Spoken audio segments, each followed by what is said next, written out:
Yeah. We were in Milan, Wake Paradise. And he's like, dude, I don't have a board. And I was like, it's all good. I got, like, here's a board. Yeah. Gave him, like, an SOB. But it had, like, the dents in it at the top. And, like, I know with the Ronix boots, that's horrible because, like, you can't put, like, with the Ronix, your boots are directly on the board. So if you have bumps in the board, you're going to have bumps in your foot, which sucks. But anyway, this kid just left the board in Milan. And I was like, Milan hit me up. They're like, hey, your board is still here. I was like, no. I gave that one to Timo. I guess he didn't want it or something. I approve waterboarding. They're talking about wakeboarding. The thing about wakeboarding, every trick is an invert. Backside. One side, air railing. A new dimension. All right.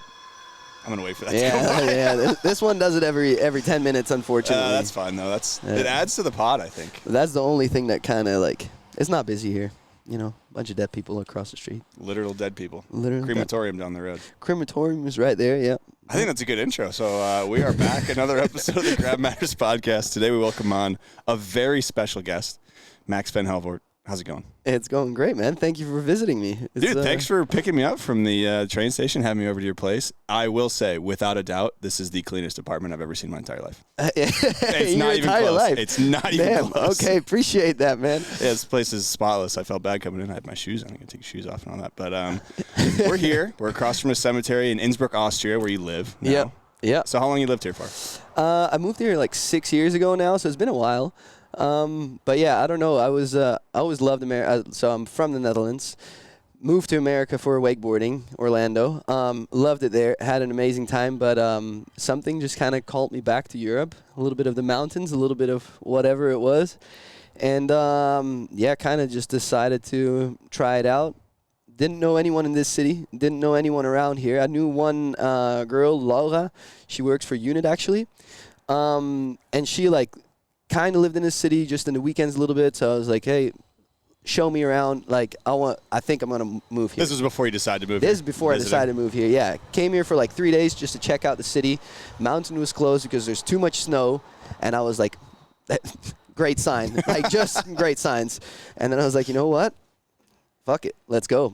And moved here, and 6 years later, I bought my first apartment in Innsbruck. So, I'm staying here. It does seem like the place to be for a guy like you who snowboards and wakeboards. We were talking on the car ride over about, people who do it year-round, either snowboarding or wakeboarding. It's like, it's just awesome to do both. Dude, it's so nice. It gets warm out, you go wakeboarding. It's so nice. And, like, I mean, you can't see it from the camera now, but we got a mountain there that I can go to. It takes me about, let's say, 30 minutes, and I'm at the top.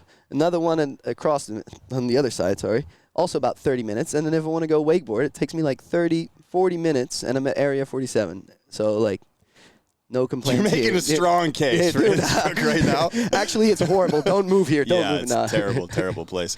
All right, well, we kind of almost brushed over this, but favorite grab? Favorite grab? Yeah. Ooh.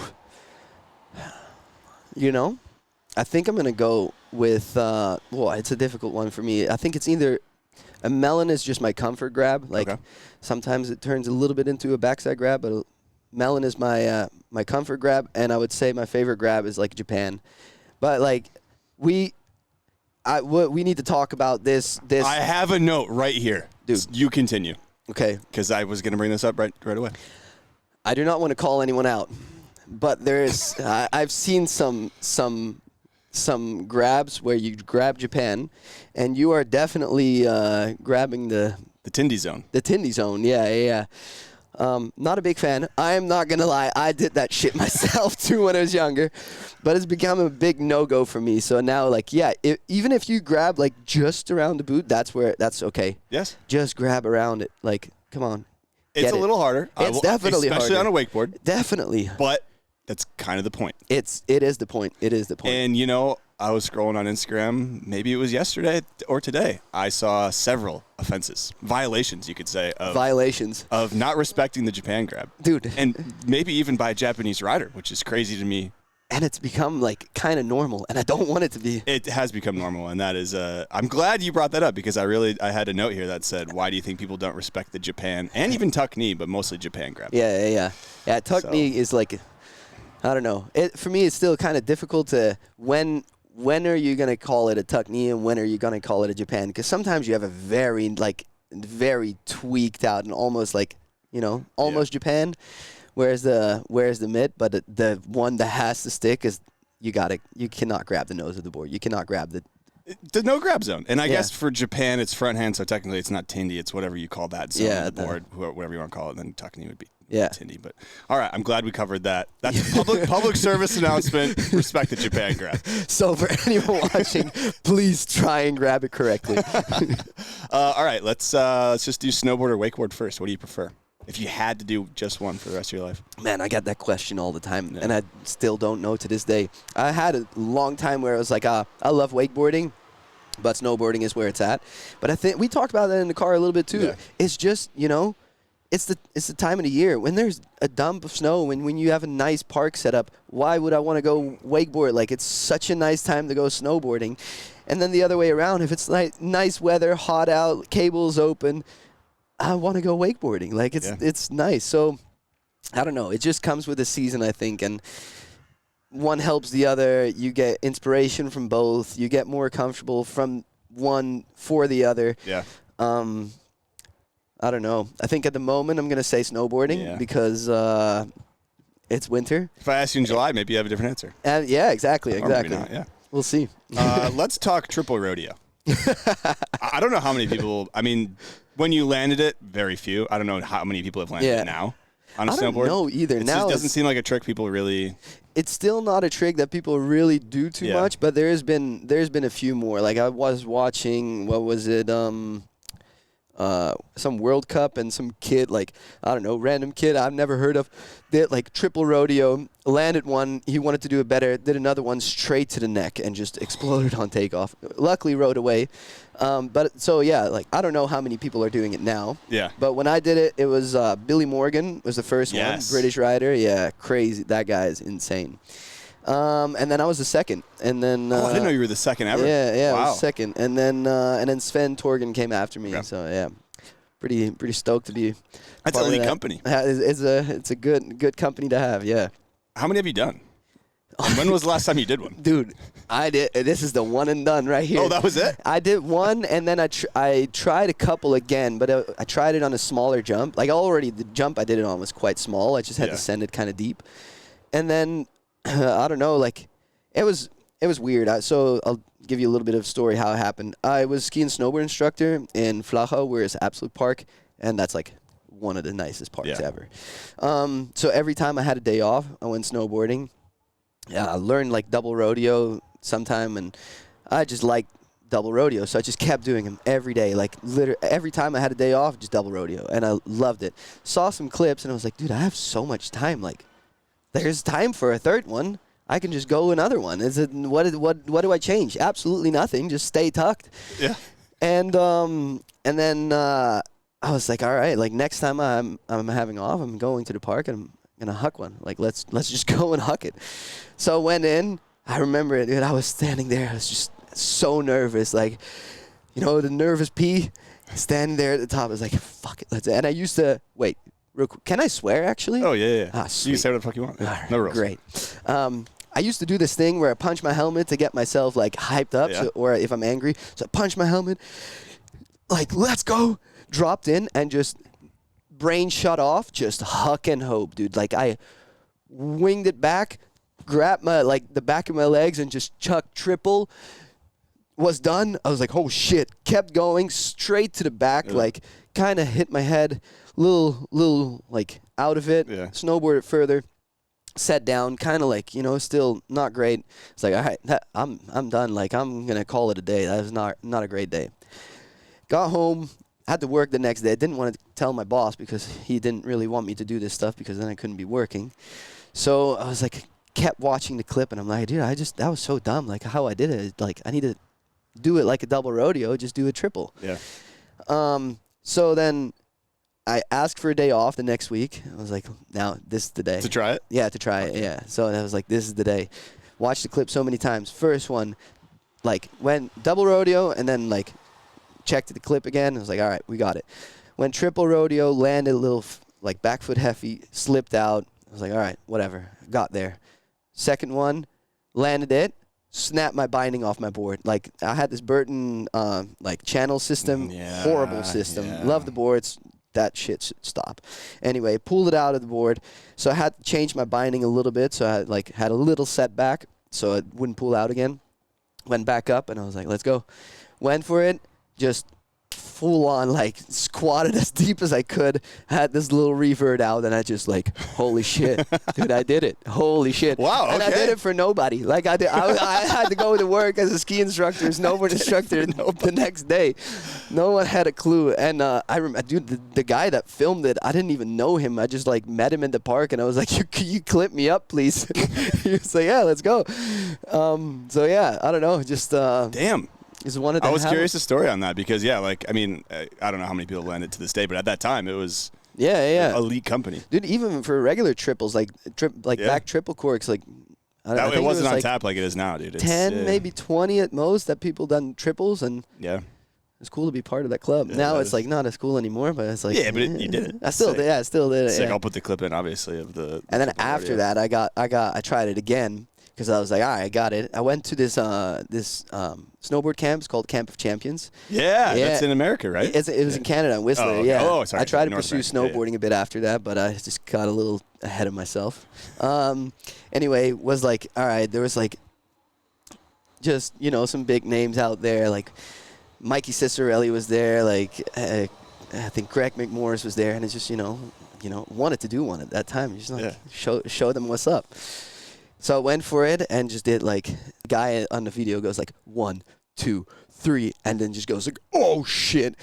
I did 1, 2, 3, back catch, perfect 90, whipped it back, goggles slapped over the face, but rode away, had a bloody nose, but that was it. But then after that one, I was like, man, maybe this one, I don't. Well, really it's such a weird trick. Anything. I've never even come close to doing any shit like that myself, obviously. But a triple rodeo is for the wakeboarders who don't know, it's a triple tantrum to blind. Triple tantrum blind is the same thing. So it's 3 flips and then you do a late back one, which is But the laid back one is not really it just comes. It's there. It's not. You don't really have to try it. It just is it gets added. So thoughts on triple tantrum to blind?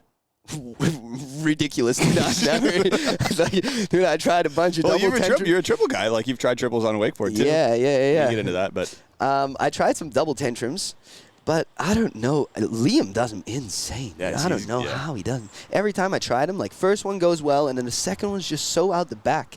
I try to push off more front foot forward. Just, I don't know. On a snowboard, same trick basically. Love it. No handle, no rope. Yeah, and then on a wakeboard, it's just can't get it. Can't get a hang of it. Interesting. So, yeah. I'm going to leave that one for what it is. I tore my, ligaments in my ankle on that one, and I was like, I'll just do a different double. It's okay. The double tantrum blind, I feel has taken a lot of people out. Yeah. Especially on the boat, too, I think. I mainly tried them on boat, actually. That was blind or just double tantrum? No, just double tantrums. Yeah. Dude, I don't know how Nick Rappa has them on double tantrum blind on tap. I don't know. Insane. But honestly, I think if you're doing a lot of double tantrums, it's the same for me. If a tantrum or a tantrum blind, it's not too much. You just pull it. And if you have the line tension, if you do enough double tantrums, I can't speak from experience, but I just think I know what I'm talking about. So maybe I'm wrong, Nick. I don't know.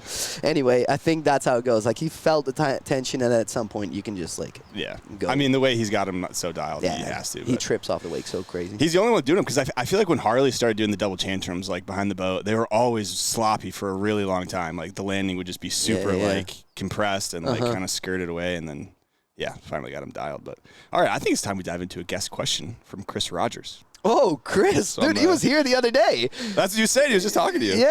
Yeah, we just filmed a little... oh, you were filming with him? Well, he had this project with Cardo. It's this walkie-talkies kind of that you can link up during snowboarding. It's way cooler than it actually sounds, but it was nice. And we filmed a little video for them, and he just stayed at my crib, and we just hang out.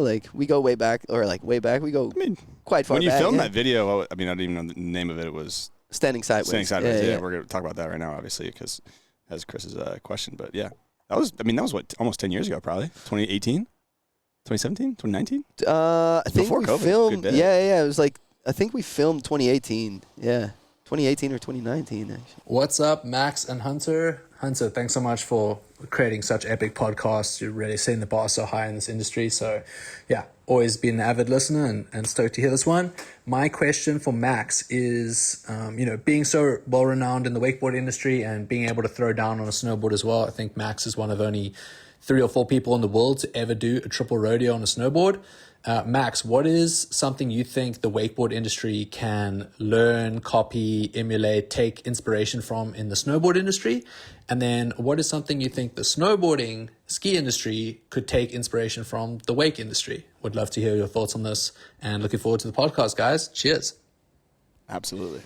Damn, I'm sure you've thought about that one or been asked that one before. Honestly, the one from like snowboarding to wakeboarding for me is quite easy. I think snowboarders sometimes have this idea that wakeboarding is just not cool enough. Yeah. And if they just realize how much wakeboarding would help them, dude, look at Liam.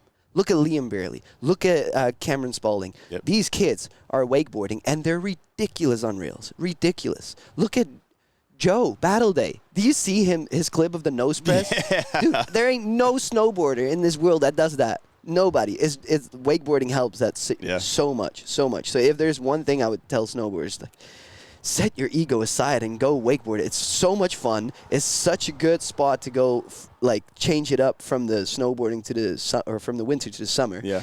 And it's just gonna help you so much. It is just gonna help you. Okay, so for a lot of the listeners who are just purely wakeboarders, why do you think that the snowboarders don't think wakeboarding is that cool? Still. I honestly really don't know. Maybe it's the handle. Maybe it's the water. I really don't know. Like, dude, crashes on wakeboarding are hard. Street wakeboarding, winching is the gnarliest shit ever. Street snowboarding is pussy shit compared to that. Like, I'm not even joking. Like, dude, eating a rail on a snowboard, okay, what? You go 10, 15 kilometers an hour? What is that, dude? We go 30 kilometers an hour on a metal rail, and then when you eat shit on concrete or whatever. I don't know why some snowboarders think that. I think the stigma is going away a little bit. I do think people are like, oh, that's... With more winching coming out, like legitimate winching projects, I think that's helping a lot. Because, I think people see that and they're like, that. So big thank you to all the winchers, because that's not always my box of frogs, dude. I'm telling you. We're going to go through some winch clips you've had over the years, because you've had a lot of stuff. But, I had to. I mean, I think that probably the features over the years hasn't helped. Like, they would go to a terrain park snowboarding, and there's a lot of rails, and you go to a wake park, and it's a lot of big boxes, which is just the progression of the sport. We're just early. We're not there yet. Well, we're getting there, like a lot more rails and stuff, but I think that's probably a lot of it. I don't know either, because I would sit on chairlifts as a kid growing up snowboarding, and they would be like, wakeboarding's fucking whack. Yeah. Oh, man, well, I thought it was sick. I think it's sick, yeah. Like, it's fun. I don't know. It's not that serious, but yeah. So that's what snowboarders can take from wakeboarding. What about vice versa? What can wakeboarders take from snowboarding?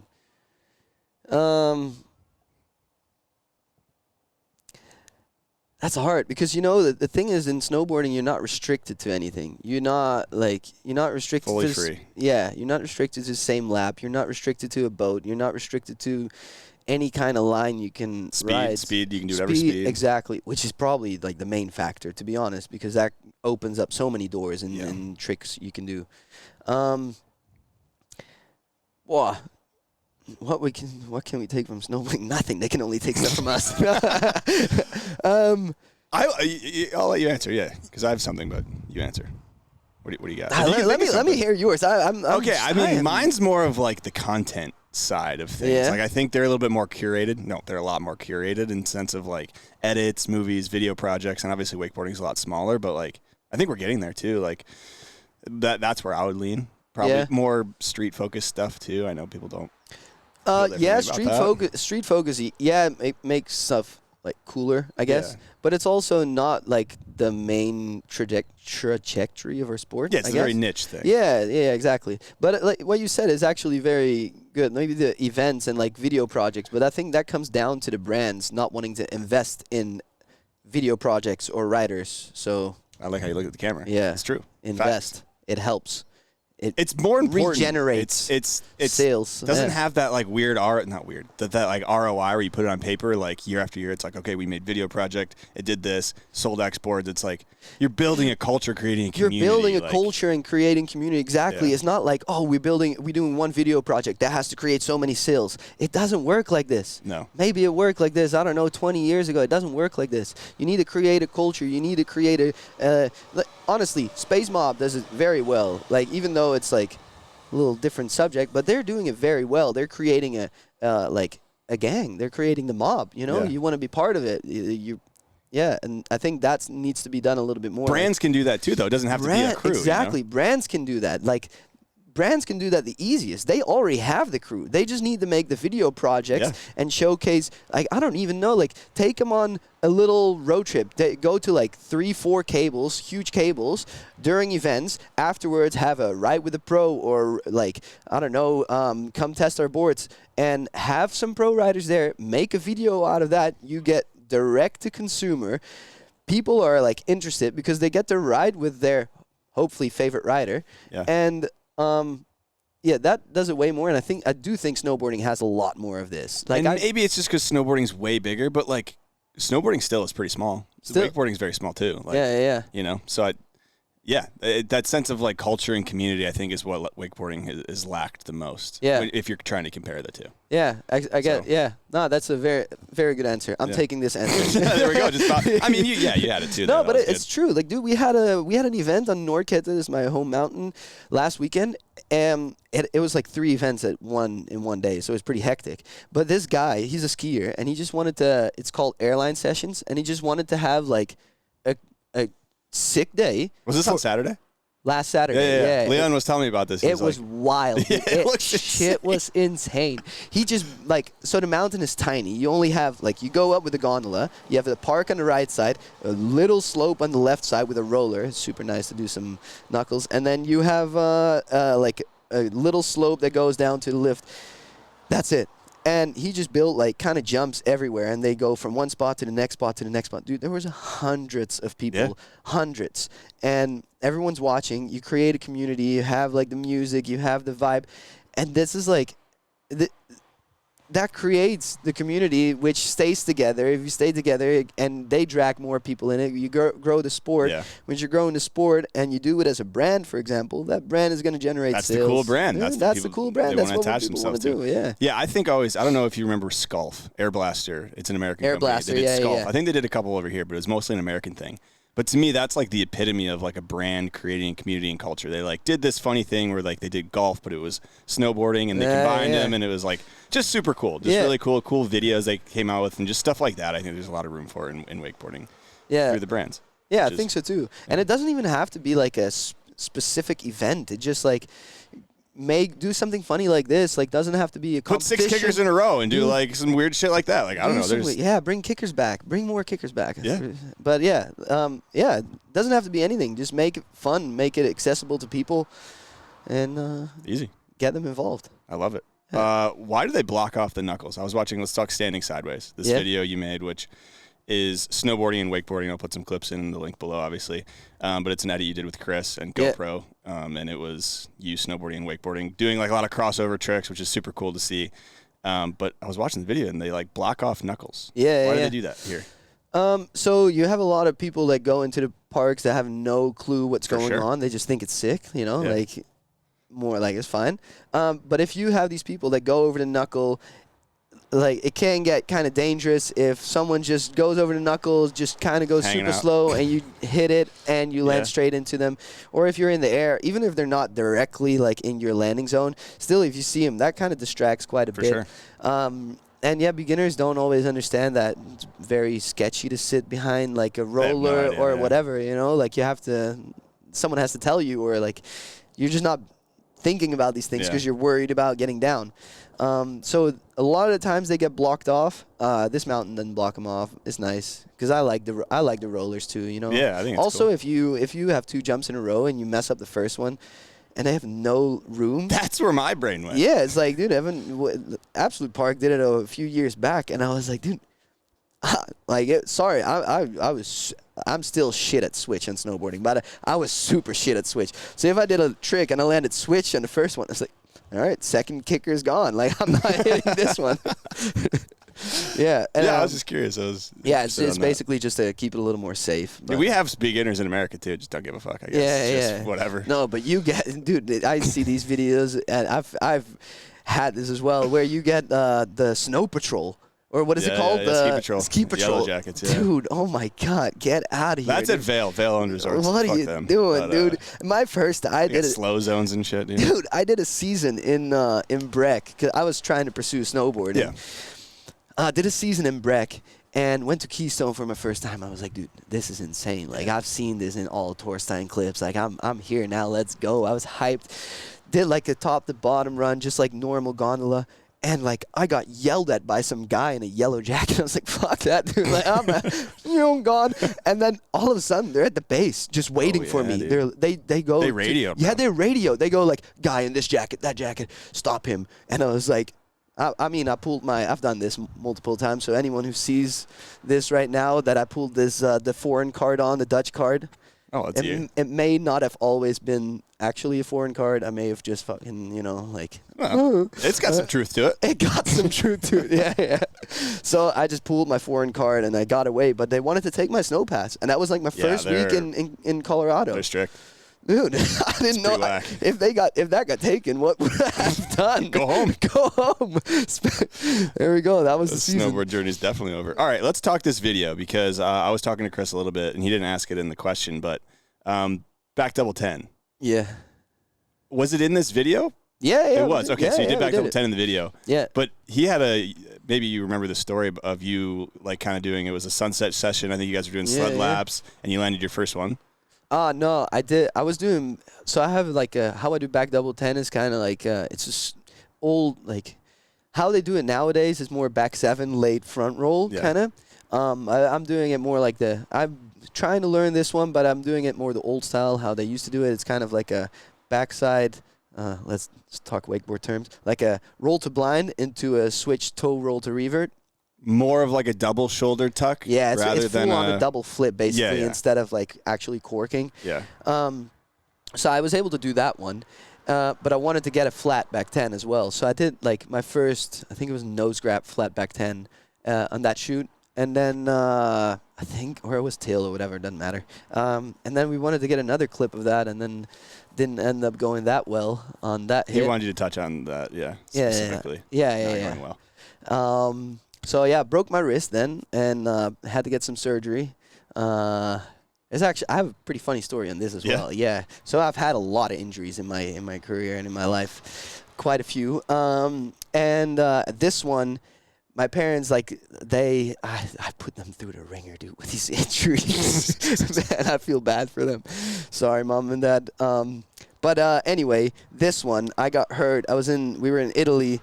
It was luckily the last day or second to last day of the shoot, so we had to cut it short, but it was like, yeah, okay. Kind of felt it on impact that I broke it or something was wrong. Yeah. Went to the hospital. They told me there, like, okay, we're not doing anything here. You have to just go back to the Netherlands and get surgery there, get it put back together. So I was like, all right, like, let's do it. Drove home. I think we drove home the next day. Chris went back home. We were going to go to Philippines to shoot the cable part, or like the wakeboarding part, and like 4 days later. So we had to cancel our flights, cancel everything. Then I went home. My parents were home, but they were going on a trip, so I didn't want to tell them that, I had surgery, because then they were going to be like, oh, we're going to stay. They were going, nah, like, I don't need this. Like, just go. Like, I already put you guys through so much. So I was like, no, I'm just going to go to the hospital. They're going to give me a cast. Like, you guys go on a trip. It's all right. They left, and then I had to go to the hospital, but I couldn't, like, drive my car because it was stick shift. So I took my dad's car because it was an automatic. Drove to the hospital. Went there. They did surgery on my wrist. Got a nice little plate put in, some screws. And then afterwards, they were like, okay, so now you need to get picked up. I was like, no, I'm sleeping at a friend's place, because they don't, like, just allow you to go home. I don't know how that works in America. Well, did they put you under for the surgery? Or? Yeah. I was gone. No, wait. Smart decision. I only did my arm because it was like, if I do full on, I'm going to be gone, and I'm sleeping for a while. Plus totally the car, out of it. yeah, totally out of it. And I had to drive home myself. So I was like, I want to be, like mentally there. Yeah. So I only had my arm. And after the surgery, I was like, yeah, I'm just sleeping at a friend's place. He lives like 2 streets further than here. And they were like, okay, you can go home. Left the hospital, got in my dad's car, drove home, arm on my chest, just chilling here. And then I called my parents, like, hey, yeah, I got surgery, this and that. But now you're already gone, so just have a good holiday. And I'm all right. So yeah, and I'm good. So, yeah. And then recovery, I did like, it was a time crunch. It was like 5 weeks, and then I had an O'Brien shoot. So I had to be back in the States. So, but it was like 5 weeks after surgery, wrist surgery. It's not that much. I got plate put in, some screws put in. It's not that much, especially wakeboarding. It's kind of pulling on there the whole time. Just a little bit. My front arm too. So I did a little rode a little bit, but wasn't just to get some shots in. And then after that shoot, so week 6, went to the Philippines and had to give it all I got. So it was a little. I didn't know that. Yeah, it was a little different. I rode different than I wanted to because I just, didn't have. Yeah, a little bit limited, especially the movement of the wrist.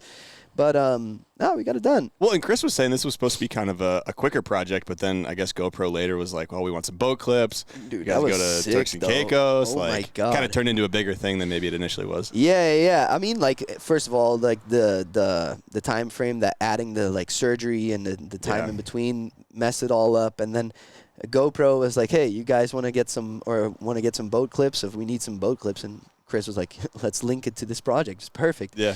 So then we went to Turks and Caicos, got some boat clips. Dude, that was insane. I don't know, dolphins. We were just riding. There was maybe people think this photo is fake. I have a photo, and it was I'm riding at the top, and you see the starfish at the bottom. I think there was 20 starfish or something. I'd never seen a starfish in my life. So to me, that was oh, what the hell are we doing? We're in the craziest setting ever. But yeah, it was sick. Rode Turks and Caicos, great people there. We were there for 4 days or something, but it was amazing. It was so sick. Yeah, great conditions. Rode a little bit of boat, which I think at that time, I was already toning down my boat riding, so I wasn't riding as much anymore. But yeah, it was a sick trip. Good to round it off. There's very few people in the world that can do an edit like that. All 3, I guess, disciplines you could say. More and more are coming though. More now, but especially back then, but boat and cable, and then also snowboarding. I think at that time, maybe Christian Primrose. Yeah. Dude, big shout out to Christian. I'm trying to think of anybody else that would be Raph probably could have done some shit. Raph could have done some shit. Yeah, dude, in the end, Nico, Felix, Dom. Dom. Dude, they're all ripping on snowboarding too. Yeah. They're ripping. But I don't know if Felix is gonna chuck a back double 10 though. Hey, don't underestimate Felix, man. Dude, Felix double laid out off this huge sick big ass kicker. I don't know where it was in the backcountry. I don't know if he does back double 10, but he rips, dude. He's extremely good on all boards. All right, so let's talk sponsors. You kind of touched on O'Brien. So I think you got on O'Brien early though, right? I did get on O'Brien very early. That. Yeah, so this was I was riding probably for 2 or 3 years, and then I switched to a coach in the Netherlands, Frank, and he was on O'Brien, Belgium, Holland, what is it? Luxembourg, yeah. The 3, yeah. Yeah, and he got me on O'Brien. I was like, all right, sweet. This board is pretty sick. I like it. Then it was the Sean O'Brien's board. It was the Paradigm at that time. Then I went to a camp in Orlando, and it was with Kobe and Tara Mikasic. O'Brien. So it kind of started going. Then Sean O'Brien started coaching me. I had a little clinic with him somewhere in Luxembourg, and then I went again to him in where was it, Winter Haven or something, I think it was. And yeah, so it was just everyone that had some impact in my wakeboarding was on O'Brien. And I loved all those people. I still love all those people. So it just made sense, and Kobe got me on O'Brien, and then I don't know, it just kind of floated with everything. And then the big change, I guess, for me was when I did Trick of the Year. I got approached by Ronix, and I got this is good. It was a very, very short, but I felt they helped me out from day one. They offered me like nice stuff. Like I felt good on the boards. They offered me a pro model, and I was like, dude, I love the people in this brand. I'm loyal as fuck. So like, dude, I'm sticking with them. Like, and to this day, like even I have no hard feelings to O'Brien. Like it's very unfortunate what happened. Very unfortunate. I wish it would have been different, but dude, shit happens. Like. I'm sure they're not happy either that they had to do this, you know, like, no. All right, let's talk before you dive deeper into O'Brien. 2016 Trick of the Year. 2016 was a huge year for you. You won a lot of shit. 2016 was fucking sick. So you win Trick of the Year with what would you call this trick? Dude, honestly, don't give a fuck. I was hoping you would say that. I don't give a fuck. Sometimes I call it double KGB. Sometimes I call it double cork. Like the thing is, like I learned double cork on a snowboard. I was when I was younger, especially, still kind of like terrified of big jumps.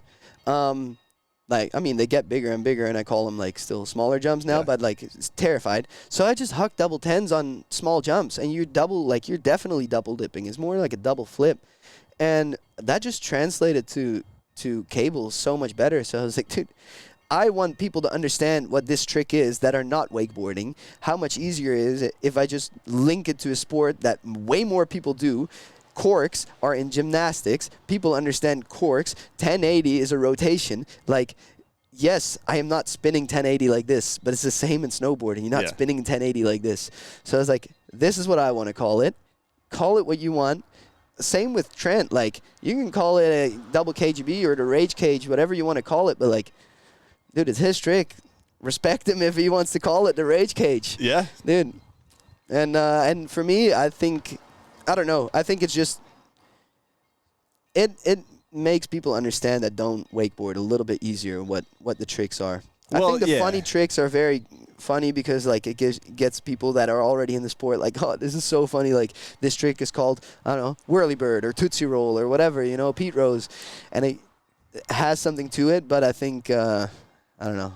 My style is a little bit more that. And it's just I get the reasons. Like if you do the trick first, you can name it whatever. It's your fucking thing. But like some of it is really confusing. Yeah. And like when switch tricks are named something different, that's just like. I think so too, dude. Like nah. Sorry, that's just doing a disservice. You're just doing a switch chromo. Yeah, and I'm cool calling it chromo. Like it makes sense. Like you could call it something else if you wanted to. That would be more similar to other sports. But like I'm cool calling it chromo. But like to make the switch one different is just so confusing. Yeah, I think like the names that are here, we cannot change them. KGB like, or whatever. Keep them for what they are. Yeah. But if we're inventing a new trick, it doesn't have to be any kind of like candy or bird or like baseball or whatever car or anything. Like just name it what it is. Which is the progression of it. Just keep it going. Yeah, like, just keep it going. Yeah, exactly. All right. So you got double cork or double KGB, whatever you want to call it.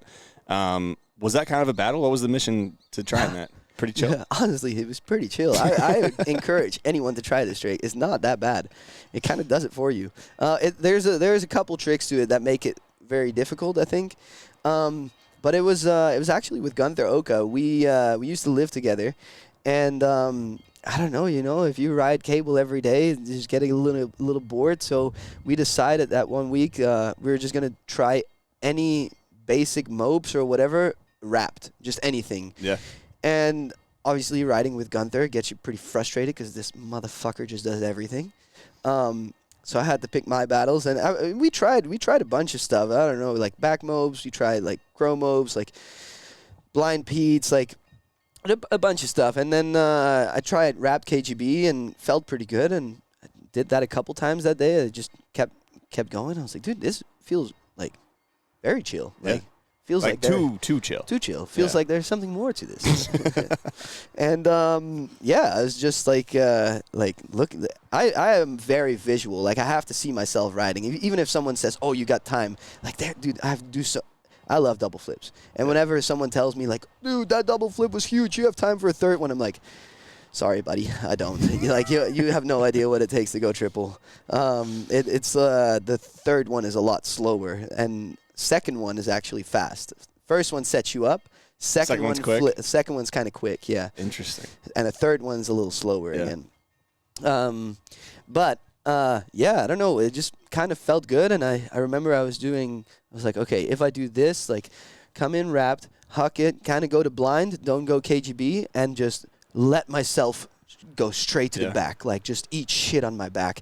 If I open up, have time to fly out of this, and then still over-rotate and land on my back, I will have time to go double. Yeah. That was my train of thought. Yeah. So then I was like, yo, Gunther, you want to come to OW and, like, film me try this trick?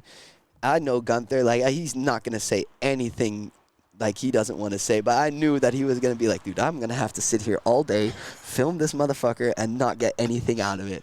I know that shit. I think he admitted it actually at one point, because I've told him this. But then I think I got it, like, I mean, the first one I did, I landed fully submarine, like probably got water even on my chest, held on and pulled myself out of it. But I rode away, you know, like knowing it was possible. But I think I got it like second try or something. Damn. Yeah. The one where you stomped, like. No. You just rode away. That was like fucking. Because Tim filmed that one, didn't he? Tim filmed that one. No, so then like. That was the first one I did. I submarined it. I posted the clip, like, full on. I posted. Oh, I didn't know you posted that one. No, I didn't post, like, the trick. I just posted, like, landing full on submarine. Like, the opening of the clip was me underwater, submarine, getting dragged out of it, and going, yeah, fuck yeah, let's go. And I just posted that section, you know, because I knew I was going to get hate on it. Like, I know, like, what is that kind of a landing? That's not a landing, dude. Facts. So, but I already had the clip that I wanted to. But for me, I didn't want, like, so this is kind of triple rodeo. I got hate on it from Sean Murray. Really? Yeah. For but what? no, we should be. Oh, no. You got to say what was the hate? What was that I landed. And I did did. revert? Well, I landed like 90, not full on 180. But if you do 180, you're going to over-rotate. You're going to eat shit. So I landed like a little 90, and then I reverted out of it. So I don't know. That got me to heart. So I from that He was day, hating on the fact that you didn't do a full 180 or the revert? Both, I think. The revert, I understand. The full 180, I feel like in snowboarding and skating, like they skirt shit around all the time. Yeah. I mean, everything gets skirted. Revert, I also. But then, like, then again, dude, I was a skiing snowboard instructor, dude. Fuck if I do a revert. Like, well, I'm not here in the X Games doing this shit. It's not my Olympic run right here. So, but like, I did take that to heart. So from that day, I think it really pushed me to where if I put a clip out, like 99% of the time, it has to be perfect in my head how I want to have it, and like I don't want anyone to be able to say anything about it. Don't give them any reason to say anything. Yeah. I like that. And so I think I landed like 40 back double tens on at ODA before I even put out the clip. But, I mean, the one you did was, or the one that was in the video for Trick of the Year is so like I landed him like a little butt check or like a little tail heavy, a little spray. Didn't want that. Yeah. I had him where I like winged it, and if you wing it too fast, I didn't grab like the grab. What is it? Sting bug. Yeah. I went around the knee. Yeah. And I landed some of those clean, but I didn't like it that much. Like it was just like, you know, I'm just kind of, it's not something about it wasn't something hitting. about it. So I just didn't use any, and it just kept going until I had a clip that I was 100% happy with. Yeah.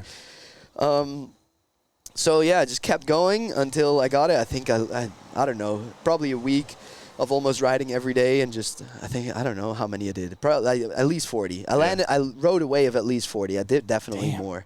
And then I got the clip, and then once I had the clip, I posted like that crash, knowing that I was like, all right, I got it. So no one can talk shit. And this had to be in the fall, right? Because you put it in for Trick of the Year or end of summer or something. I landed in May. You landed in May. And isn't Wake Awards in the fall though, or was it in the? No, it's September somewhere. Yeah. So you held on to that for that whole time, or no, I think you posted it and then it was just nominated. The first day I landed the trick was like somewhere in May, and then later in May I got the real clip, the one that I put out. Okay, I didn't know you landed it so early in the year. And then I think I just put it out right away because I was like, this thing in wakeboarding is like holding off clips because someone else is gonna do it. Hey, dude, if someone tops my trick, hey, more power to you. Dude. Yeah. I'm hyped to land this. Like, if you land something better, go for it. Like, if you want to copy it, go for it. I want more people to do this trick. That means, like, people like it and people want to do it. Yeah. So I just, I just put it out. Like, if it happens, it happens. If it doesn't happen, I'll try to do something else. Yeah, exactly.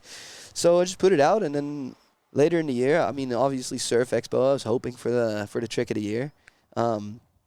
had no idea that I was also like nominated for Checkout Award.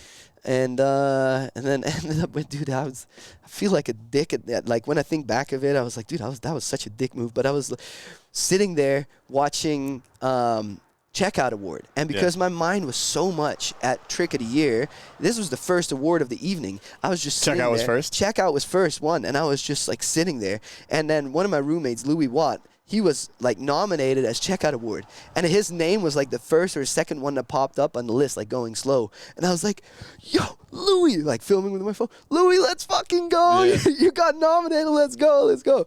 And then my name was the last one. I was like, oh, what the fuck, dude? I'm nominated. Let's go. And then right after they go my name, and I was just like, dude, what is happening? And then you started getting on the piss a little bit and just like, Wow, as you should. hey, dude, yeah, that was an I'll put in amazing night. videos of that because I was kind of, when I was researching for this, I was watching the video that night, and it was just like, you win the checkout, and then you win Trick of the Year. You're getting like body surfed up to the top, and you're like, I don't even know what to fucking say right now. Thank you to my sponsors. What's up, Wake Awards? Checkout Award. Yeah, this is the Checkout Award, guys. And the winner is Max Van Helvoort.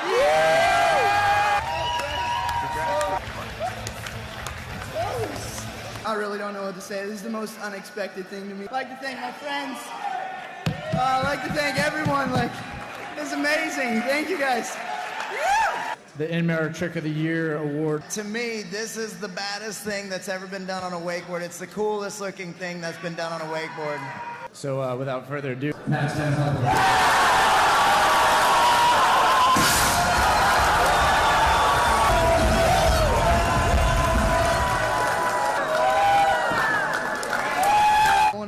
My sponsors, obviously, O'Brien, GoPro, Puderbaz. I can't say anything. Thank you guys so much. Thanks, Ollie, for the train. And it's just like epic, fucking sick night. Yeah, I think the full clip, I don't know where that is, but I was swearing so much on stage, and I know in the U.S. it's kind of like, people are not that much about the swearing. Yeah. And I was pretty drunk, I think, as well. Like, I mean, like, dude, we were there. It was, like, at this time, we had this group. We were called Team Munted. It was just all the homies from Orlando. And everyone, like, had either we had, like, someone had something that was nominated, or we just rolled up with a fat gang, like, and everyone was homies. And this was just, like, probably one of the sickest days of my life. Not even the landing the trick. I think that night, just like having all my friends there, having like I don't win shit. I don't win anything, dude. I don't know. I was going through your contest results. It wasn't pretty, dude. They're none, dude. I don't win shit. But I won this, and that was just such an insane experience, and just like I think the way you're talking about it, I think shows the importance of having that kind of award show in wakeboarding, and we don't have it right now, which is unfortunate. We have it, but it's more like Cable Mecca Awards. Yeah, that's just so focused. It's so focused. Gotta be global. Yeah. They could go full on global. I understand, like, when Wakeboarding Mag was just putting on the Wake Awards, it was a little bit U.S. bias. I would say that. It definitely got better over the years. And then I understand that, like, Cable Mecca, like, definitely, like, German-based, whatever. They wanted to focus on the German side of the sport, which I understand. But now, like, dude, they have the power and they have the ability to take the Wake Awards back and go global with it. Still, like, go full-on only German section, but also they have a European section. Make the European section a world section and just make it, like, a little bit bigger. We need something. We need something, and I think they are there to provide something. All right, so I think it's time we get into a Patreon question from Robbie Holohan. Robbie, dude, let's go. So thank you everyone on the Patreon. Your guys' support is what keeps this podcast going. So Robbie is saying, Maxie, when is the next video part dropping? Any Team Munted guest appearances? Is there going to be a family cam? Is it going to be a family cam production? Cheers, bruv, and miss you. Cheers, bruv. Damn, fucking Robbie. So next video part. What do you? For Robbie, man, I miss you, man. Good times. Next video project. Well, last year, I gotta say, like, the year before I lost O'Brien, which was quite a hard cut. Yeah. So last year was it was the biggest part of my income as well. So it was a huge. O'Brien was? Yeah. What are we talking? What was O'Brien? Huh? What was O'Brien? I'm not gonna disclose. Okay. I mean, it's not. It's peanuts. It's not much It was money. pretty good though. I mean, did it allow you to not have to work to be a pro wakeboarder? Yeah. But not only like I had O'Brien, Mystic, and then I had some side hustles a little bit here and there. Before we continue on O'Brien, you were on Samsung, right? No, but I worked with Samsung. Yeah, I thought you were on that Samsung. would have been. I tried to get back on it, but then they were like, it was Samsung the Netherlands, and they were like, oh, most of your falling is US based and blah blah. I'm like, fuck. Yeah, but we can change that. Come on, help me out here, brother. I was gonna say Samsung contract got to be fat, but all right. Oh no! I wish that was the case. All right. So. No, but video project. Yeah, last year was a little different year. Kind of a little burnout on wakeboarding, just like what happened. Also purchased my first place, so I was just renovating this shit the whole time. Different focus, and I was kind of happy to step away from it a little bit, also from social media, because it can be draining, you know. Like, I was doing it for a while, so. But I'm kind of hyped.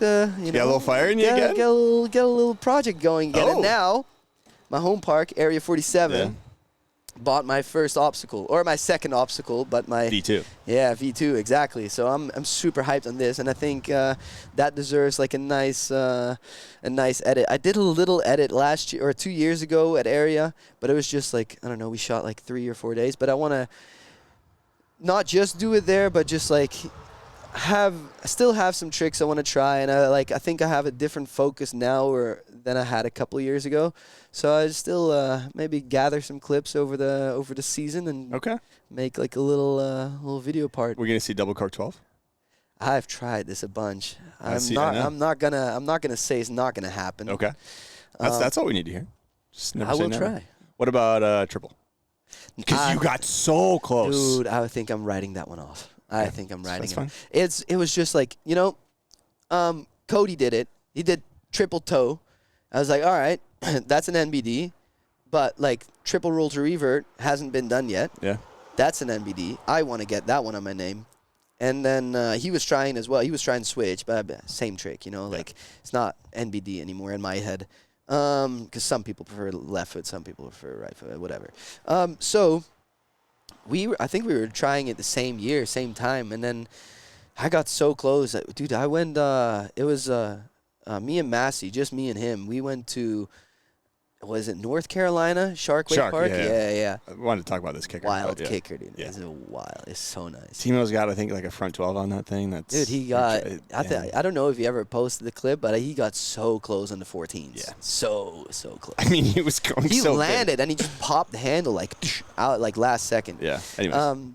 But yeah, I was like, let's go. So I rented we just stayed in a hotel there. We drove, 8 hours or something, just to try triple. First day, we got there. I was like, okay, don't get ahead of myself the first day. We just sat in the car the whole time. Like, first day, did a couple double corks, did a couple double flips. I was like, yeah, that's it. Like, this is the kicker. Yeah. Like, if we're going to do it, this is the one. Went back to the hotel, chilled the night, and then the next day we got up, and I was like, yeah, let's go. Like, I'm feeling good. Did a couple doubles, and just drop it, like, properly dropping out of it. So much time. And looking back at the video, and we're like, dude, I just need to cut, like, a little harder in the end to, like, get me that extra lip. So I went for it, like, 3, boom, landed on the board. Just, I don't know, kind of sunk in and just popped the handle. Yeah. Too much pressure against it. Second one, same exact, like, if you put them next to each other, you wouldn't even tell the difference that it was two different clips. And then we look back at the clip, we're like, dude, even a little bit more. Like, because some people do double flips and they don't really drop out of it. They just come around and it's there. And it's there. Yeah, I can't do that. I have, like, you gotta have maybe extra it time happens. To adjust. Yeah, I'd rather just go, like, super fast and then drop out. Like, it feels way more comfortable. Yeah. So, just went a little more and then, like, flung it a little too much, like, out the back. Went for just double laid out roll to revert or whatever, landed super tail heavy, and my left knee just went inside. I just remember the whole thing, and I'm sitting there in the water going like, oh, I fucked my knee, going underwater because I cut pads.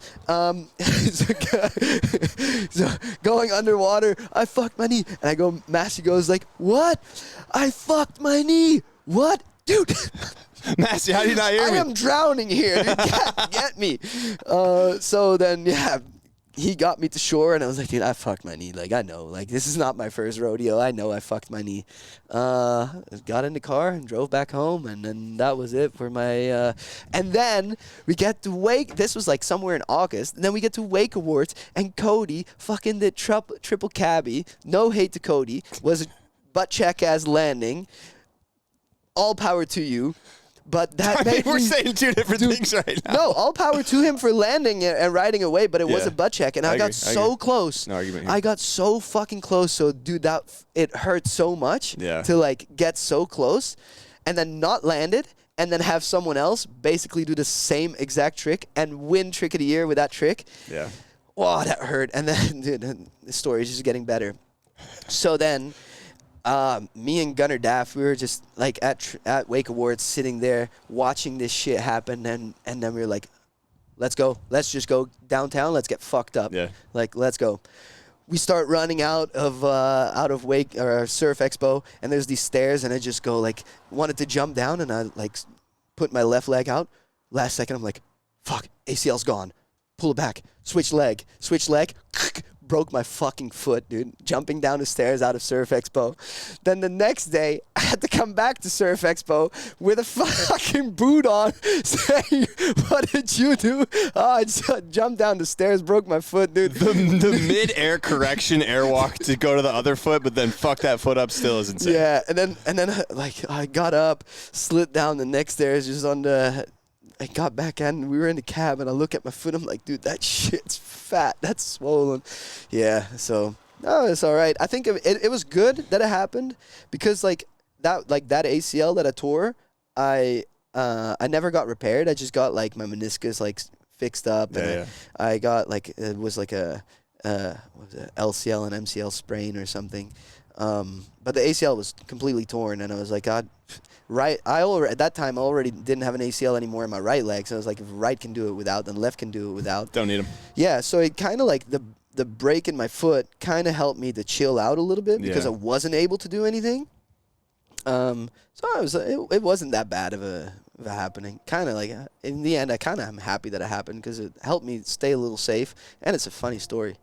It's a good story. It is a funny story. And I think it's time we dive into the LF'n Hot Seat. You mentioned Gunther earlier and the crew you were living with, so I think we dive into the LF'n Hot Seat, which is presented by Liquid Force. So Liquid Force likes to make wakeboarding fun, so they're going to put you, Max Van Helvoort, on the LF'n Hot Seat, and Gunther Oka is going to ask you a question. Oh, all right. What up, Max and Grab Matters podcast? So stoked to listen to this one. Max, you're an absolute legend, dude. Miss ya, but for now, you are in the LF Hot Seat. My first question to you is, what was the crustiest and dustiest room at the 5725 house where we all lived at for a while? And on top of that, who was the best roommate at the 5725? Or really just in general, who was the worst roommate? And as a bonus question, what wakeboarder gets the most mad that you've ever seen when riding? See you guys. Can't wait to listen. Some hot ones in there. All right. Dustiest and crustiest room. Worst room. Well, the worst room was easy. That was, dude, we found crack in that room one day. Dude, we found, like, I don't know. It was like in the wall or something broke off, and we found little baggies of whatever the That's crazy. That was. It was the tiniest room in the house. Like, it fit a bed, and like next to the bed you could barely walk. Yeah. I stayed in that room. It was a crust. That was the. So your room. No. Yeah, I stayed in almost every room in that. I stayed in every room in that house. Okay. But no, I would say my room was the one I ended in. It was like like Lakeview room. Okay. Let's give it a nice name. It was the 5725. I don't know. You gotta be there. You know, this is like more. All right, best and worst roommate. Dude. Does he want to have a shout at himself, or why is he asking this question? I think he just wants to know. Best and worst roommate. If he's the worst, he's the worst. I've stayed with best. I've stayed with quite a lot of people, I would say. A lot of names to choose from. A lot of names to choose from. Best one. I mean, I've stayed the most time in my at the 5725, the crib that he's talking about, and I think I've had like. Can I give 3 as a tied first place for best? Yeah, that's fine, but you got to give it worst. So go for best. Well, worst I might have to do later in the episode to think about it. Well, the best. No, you're not going to scroll out of worst. No. We're going to get this. We're going to get this. Okay. The best one, I think. I mean. Gordon Harrison, it was always just super chill, super nice, like clean as well. Gunther himself was my roommate as well. Super nice, super clean, and Corey. I stayed with Corey a lot of time, but Corey had like a little bit of both. You know, Corey was not always the cleanest, but he's just like such a nice, chill guy. Like he's down for anything. We're Dutchies together, you know. Like he's kind of Dutch, like he's part Dutch. His dad is like part Dutch. Oh, okay, I didn't know that. Yeah, so we're blood brothers. Nah, but like, dude, but Massey and Gunnar were fucking. Oh my God, what was his first questions? What was the best polite, and worst roommate? No, the polite ones. You said he changed. These are no. So He difficult. just dialed it in. He just dialed it in. Yeah, he didn't change any of it. God, dude, best and worst. Worst. One person. You know what? I'm gonna give this I'm gonna give the best one. I'm gonna give it to Gordon Harrison. Okay. Me and Gordon spend probably the most time together. I would say, lived together for the longest. He was chill. He was so chill. Me and Gordon ran that house. That was our house. That was our crib. Even though it was Corey's crib, that was our crib. Okay. Yeah. I'm gonna give it to Gordon. Who's the worst? Fuck. Has to be one of the Aussies. Which one? They all stayed in my crib. Oh no! Yeah. So at the end, it kind of like I was staying there for a while already, and then it kind of changed to where the younger riders were like pulling in the crib, like. Let it rip. Man, that's so difficult. Trying to find one that was really bad. But you know, like, so like what you said in the beginning, like I keep my shit clean. So mainly the thing that messy that people. I got, yeah. Who's the messiest? Oh, because that could just be the answer. You may have answered that one in that sentence. Massey? No, no. That was good. That was good shit. He's not the messiest. He's not the messiest. I would say has to be. I don't know, dude. Like, none of them were that bad. You're squirreling out of this one. No, I'm gonna give you okay. So either hit us with a name. Okay, well, Kobe France, maybe. But he's nice. You know, like, there's not that bad. It's just like... You just said it. Kobe France, worst roommate you ever had. That's not what That's what I heard.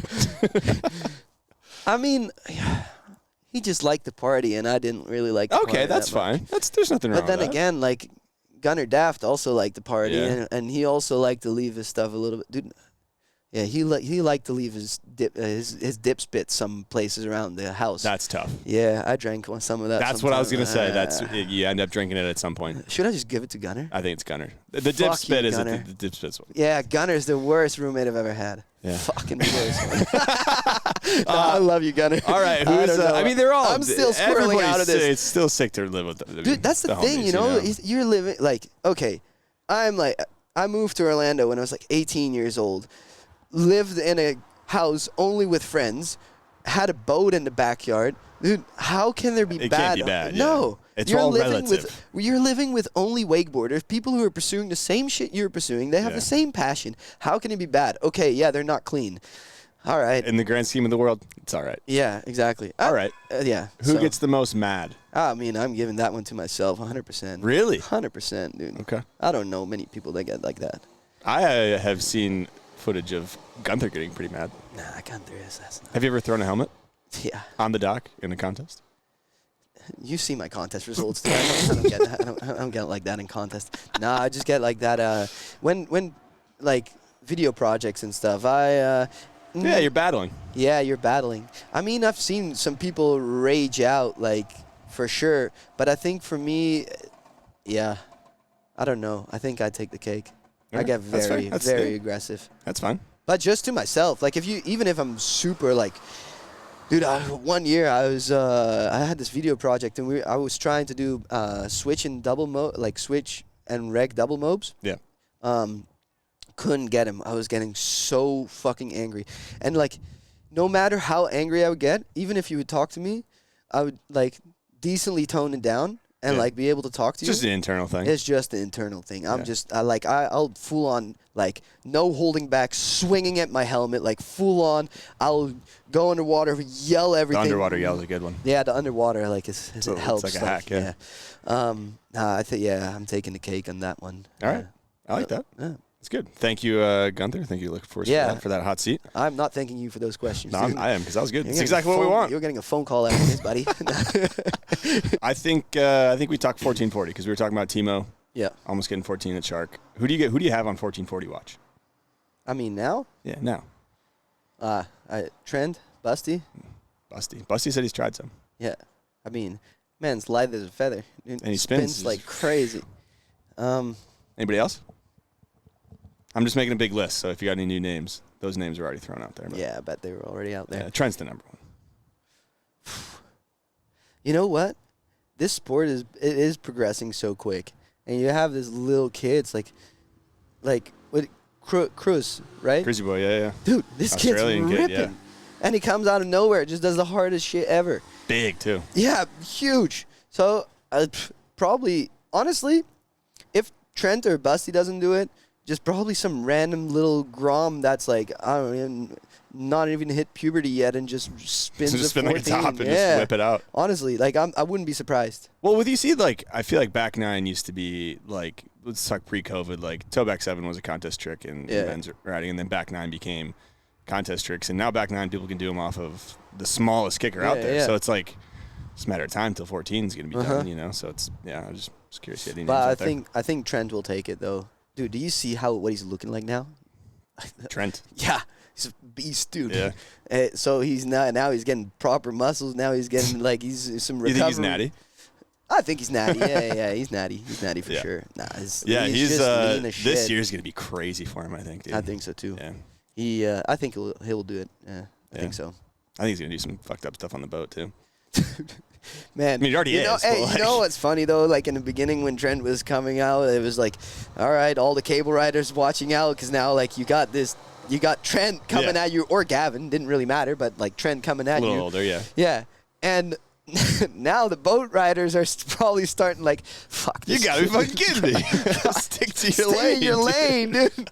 Nah, he's creating his own lane. Yeah, he is. Yeah, nah, I think it'll be Trent. I think Trent is going to land it. Probably got some especially like now he's injured, he's hungry, he's jacked. Fucking, let's go. Yeah. I want to see it. It's going to be sick to see, for sure, whatever anybody does this year. All right, let's talk Mystic, because you've been on Mystic for quite a while. Been on Mystic for a long time, yeah. I mean, I feel like Mystic was still like I got on Mystic after Trick of the Year, so they were. It was like 2017 was my first year on Mystic, so they were still fairly small.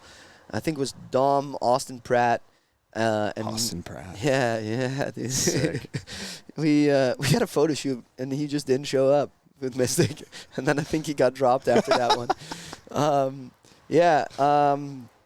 But no, I've been on Mystic for a long time. It's a Dutch company as well, so it's like. Oh, I didn't know they were Dutch. Okay. Yeah. So and the owner, or like the guy who set it up, his name is Max Blom, and he recently has left the company. So that was like a big change. Like North Action Sports, like North Kiting, they bought over Mystic. What was it, like 3 or 4 years back? Okay, I didn't know so that. It had like quite a bit of changes in the company. But no, I think it's sick, dude. I for me, it feels like I really. Was there throughout the growth of the brand, because in the beginning, like I'm not gonna lie, like some of the stuff that Mystic was making, I was very questionable about. But I just liked the owner of the company. I like Max. I like the guys who were working with it, and I don't know. It's just like maybe a connection you have if you have a same country, you know, like whatever. It helps. It helps, and. Yeah, just always had like great connection. Had like they were listening to my input I had on clothing, on wetsuits, on whatever it was. So I would go there like at least once a year to the headquarters, talk about what can we change, what can we do, like how can we do it. And no, Yeah, always liked. Okay, so we were talking earlier about, what maybe wakeboarding could take from snowboarding and brands and culture and community. And I was going back through all of Mystic's, like, the past maybe 10 years or since you've been on, since 2017. And it seems like maybe not every year, but almost every year Mystic comes out with, like, a fucking sick wakeboard video. Yeah. That isn't necessarily, like, a movie, obviously, but it has, you guys are all winching. It's like the whole Mystic team. You guys go to spots. It's our product shoot. Filmed, edited well, but it's not like a boring ass, like, here's my life jacket. Nah. But zip's good. That's the nice thing about the winching, though, because it puts you in a natural, like, environment, and you're able to, like, showcase the product right away. So we do our photo shoots, like, during winching. I still think we should do, like, winching and a cable one because, like, winching is sick. It's very good for the sport, but it's not like what most people in our sport do. So it's still good to have the cable involved as well. But, dude, like, all right, you're winching. You're at a spot. You have your new vest. Now all you have to do is, like, I don't know, pick it up, and you have a product photo. And it's in a cool backdrop. It's like the story is telling it itself because you're at a winch spot. You're riding. You're picking up your vest instead of you're at a cable park. It's so this forced. Is my vest. Yeah. It's so forced. And that was great that they did this. And they always had like I don't know, like just the trip was going, and it didn't feel like they had certain shots, obviously, that they wanted for their vision, but it didn't feel like too forced. Yeah, no, it just seems like a cool brand direction that Mystic has taken for wakeboarding and the winching kind of side of things where nobody else really does that. Yeah. It's unique. But it's also very, very challenging because, like, so now the Peacock spoke out about the shoot to Mystic because, like, they are not winchers. Me neither. I'm not a winch rider. Like, I think winching is sick, but, like, I think winching is only sick if you really want to ride the spot. If you found the spot, it's got to be done right. Yeah. Other than that, it's just fucking scary, dude. And I think sometimes, like, in a shoot, you're going to spots that are, like, not, like, you don't really want to do those, but you kind of have to do something, like, you're there. You gotta get a clip. You gotta get something. So you end up riding sometimes, like, stuff that you don't really want to do or whatever. But, I mean, there's always downsides to anything. So what's it like winching with Dom Hernley? Annoying as fuck because the guy is too good. It's nasty. It's ridiculous, dude. We rock up this spot. I swear to God, if he does everything within, like, 3 tries. And I've seen him battle some stuff, too. Like, it's sick. But then he's I don't know. Him and, like, so we did Unlocking the Netherlands. Yeah.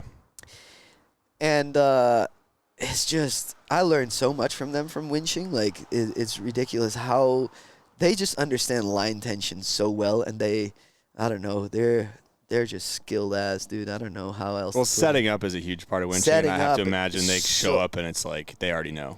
Yeah, exactly. That was so nice. Like, even just like where to put the winch, why to use a pulley or why not to use a pulley at this spot, why to like, okay, this is ledge, you need to rub brick, or you cannot ride this ledge, just like actually too rough, or whatever, like this doesn't work, this line, because I don't know, the winch cannot be put in that spot, or we can do it in this line. There's infinite possibilities of shit. And these guys have so much experience, so like, yeah, they just know what they're doing. But it's sick to see, but also very frustrating because, like, I know how I battle sometimes with tricks. And then they're not even. And then I look at the clip. I'm like, dude, that's trash. It looks like shit. It's low. It's shit. It's just shit. And then I see them, and they do it like 2 or 3 tries, and it's just like style is just like so easy. So easy. Yeah. Okay. You're a vest over guy. Is that like a thing you guys do on shoots when it comes to winching? No, I just do it for the shoot. I'm not a vest over guy. You're vest under guy. Vest under guy. Okay. Yeah. I just do it for the shoot. Yeah, it makes sense. Makes sense to do. You kind of have to do it for the shoot. Yeah, I mean, that's what it's always makes sense. Like, if you're doing a product shoot, show the fucking product. Yeah, But like, exactly. if you're just riding for fun, wear a shirt that says Mystic on it. Yeah, I just have you're like chilling. Regular t-shirt. All right, so in El Permiso, I don't know if that's how you say that, or Permisio. Timo tried board slide same way on this closeout. Fucked his board up. And then did he grab your board to get that clip? You know what I'm talking about? I think he was on Aronix, and then he grabbed your O'Brien. Yeah. Is that what happened? Yeah. You got borrowed yours. Yeah, I think he was not on Ronix anymore at that time. Yeah, it probably wasn't. Yeah, and board. I just gave him some boards sometimes. Okay. Sometimes he left those boards in different countries as well. Dude, I gave him. We were in Italy or something. Yeah. We were in Milan, Wake Paradise, And he was like, dude, I don't have a board. And I was like, oh, it's all good. I got, like, here's a board. Yeah. Gave him, like, an SOB. But it had, like, the dents in it at the top. And, like, I know with the Ronix boots, that's horrible because, like, you can't put, like, with Ronix, your boots are directly on the board. So if you have bumps in the board, you're going to have bumps in your foot, which sucks. But anyway, this kid just left the board in Milan. And I was like, Milan hit me up. They're like, hey, your board is still here. I was like, no. I gave that one to Timo. I guess he didn't want it or something. So then, I don't know. I think Kale, like the manager of Wake Paradise, I just told her, like, it's all good. Give it to someone else. Make someone happy. Yeah. All right, talk more winching. Backyard brawl. You say you're not a wincher. You've got, like, I don't like the word winching anyways. It's a weird word. But, like, you've gotten a lot of clips behind the winch. Yeah, I've gotten over the years. Like, it's not like you haven't done it. You've done it. Yeah, I've done it. So, Backyard Brawl, Amsterdam, I believe, is where this was.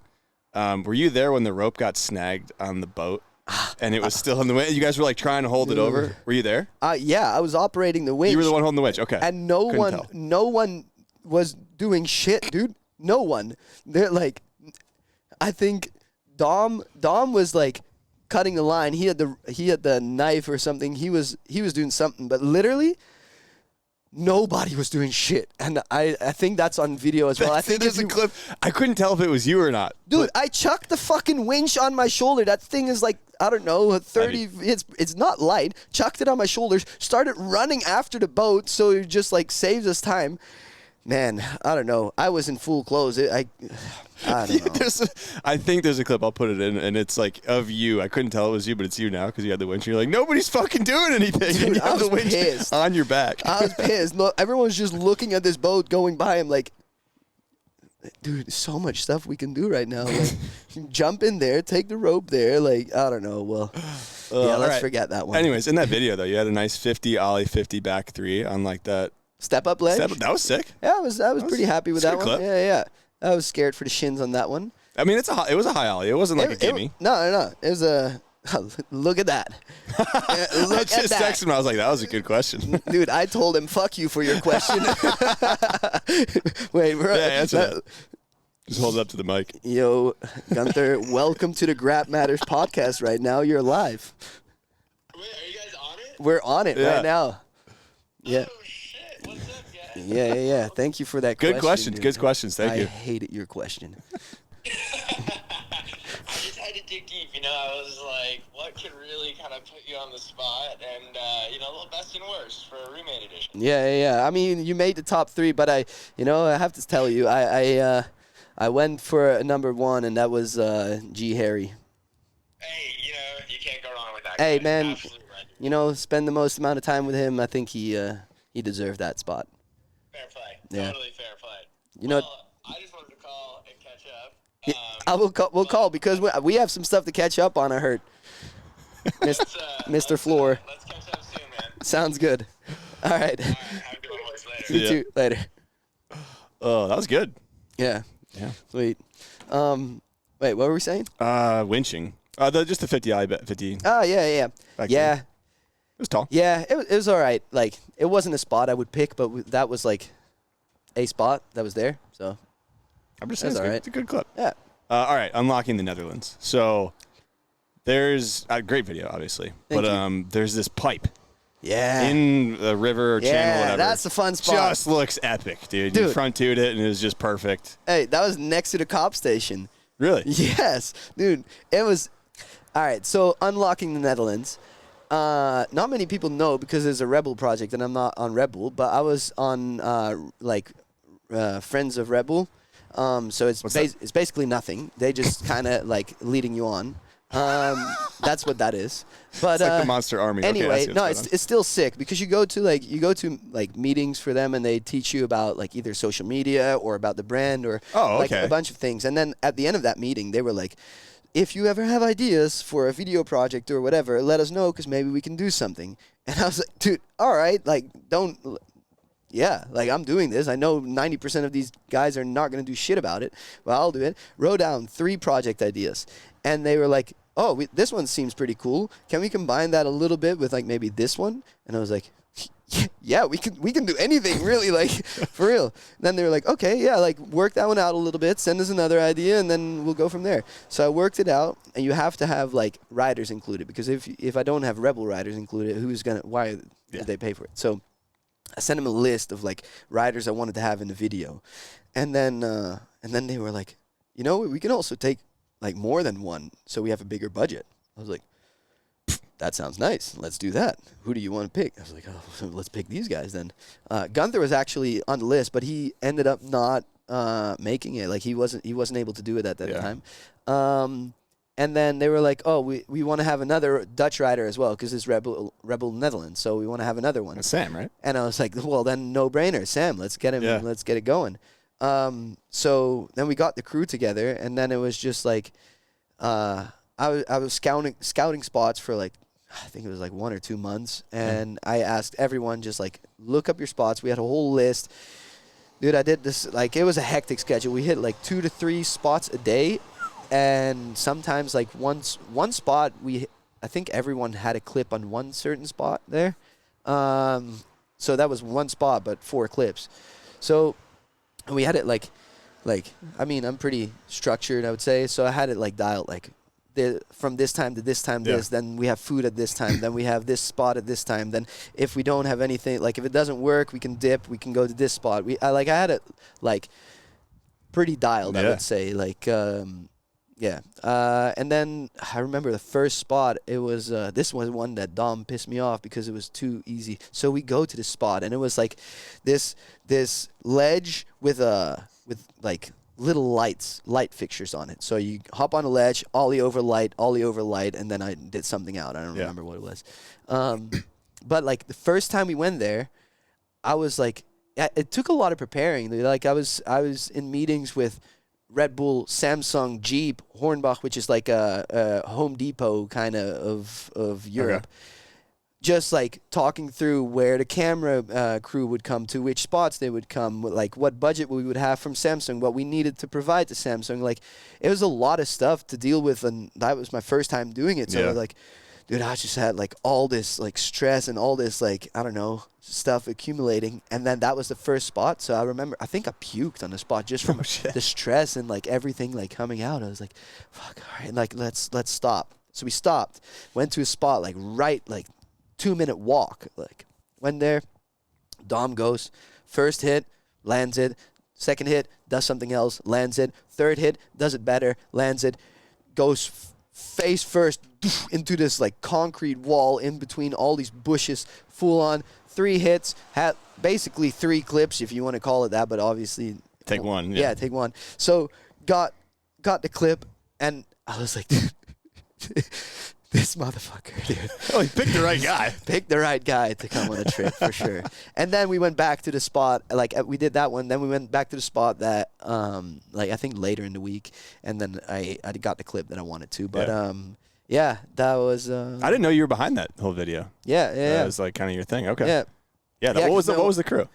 It was Felix, Dom, me, and Massey. Oh, I forgot Massey was in that. That's right. Massey was in there too. Yeah, dude, Massey's like wildly good on winch and cable, and people call him a boat rider. It's like, dude, this motherfucker is so. Do you know he used to snowboard? And do you know he used to do competitive snowboarding? Yeah. He would do back double 10s as well. Yeah. This kid is. Yeah. People, you're right. They put him in the boat riding box. That's not his box. Nah, he's just a rider. He's a rider. Yeah, he's 100%. a proper rider. Yeah. You also had a front wall ride, which I thought was just pretty insane. Like you went real big. Oh, you did. Yeah, but I had no idea about wall rides, dude. I never did them. I set that shit I feel up like front so. walls are weird too. I set it up so bad. The kicker was so far away from the wall. I had the gap to the wall, but yeah, I don't know. That spot though is my home city, and it's like. It's a museum of like a Dutch artist. Yeah. I like pulled it up on maps after. Yeah, it's I don't know. Every time I was in the city, because it's like city center, so you see it easy. And I was like, I want to ride there. No problems. No, we just rolled. I mean, no, it's like we know the opening hours. We rolled up before opening. We knew like I planned this shit out, dude. I planned everything out. So it was like stealth mode. Build the kicker somewhere else, get it prepared, had like weights on the kicker, so all we need to do is run it, like parking lot, go to the lake, drop it in, drop the anchors in. Winch was already set up, and that was it. Like, and you nailed that shit first try. I think it wasn't that many tries because we knew we had to get out of there too. Like, but I mean, it was also like wall ride. I think I did a 180 out or something. It wasn't anything like. Do you know the whole project had to be filmed on Samsung? Didn't know that. Every single clip.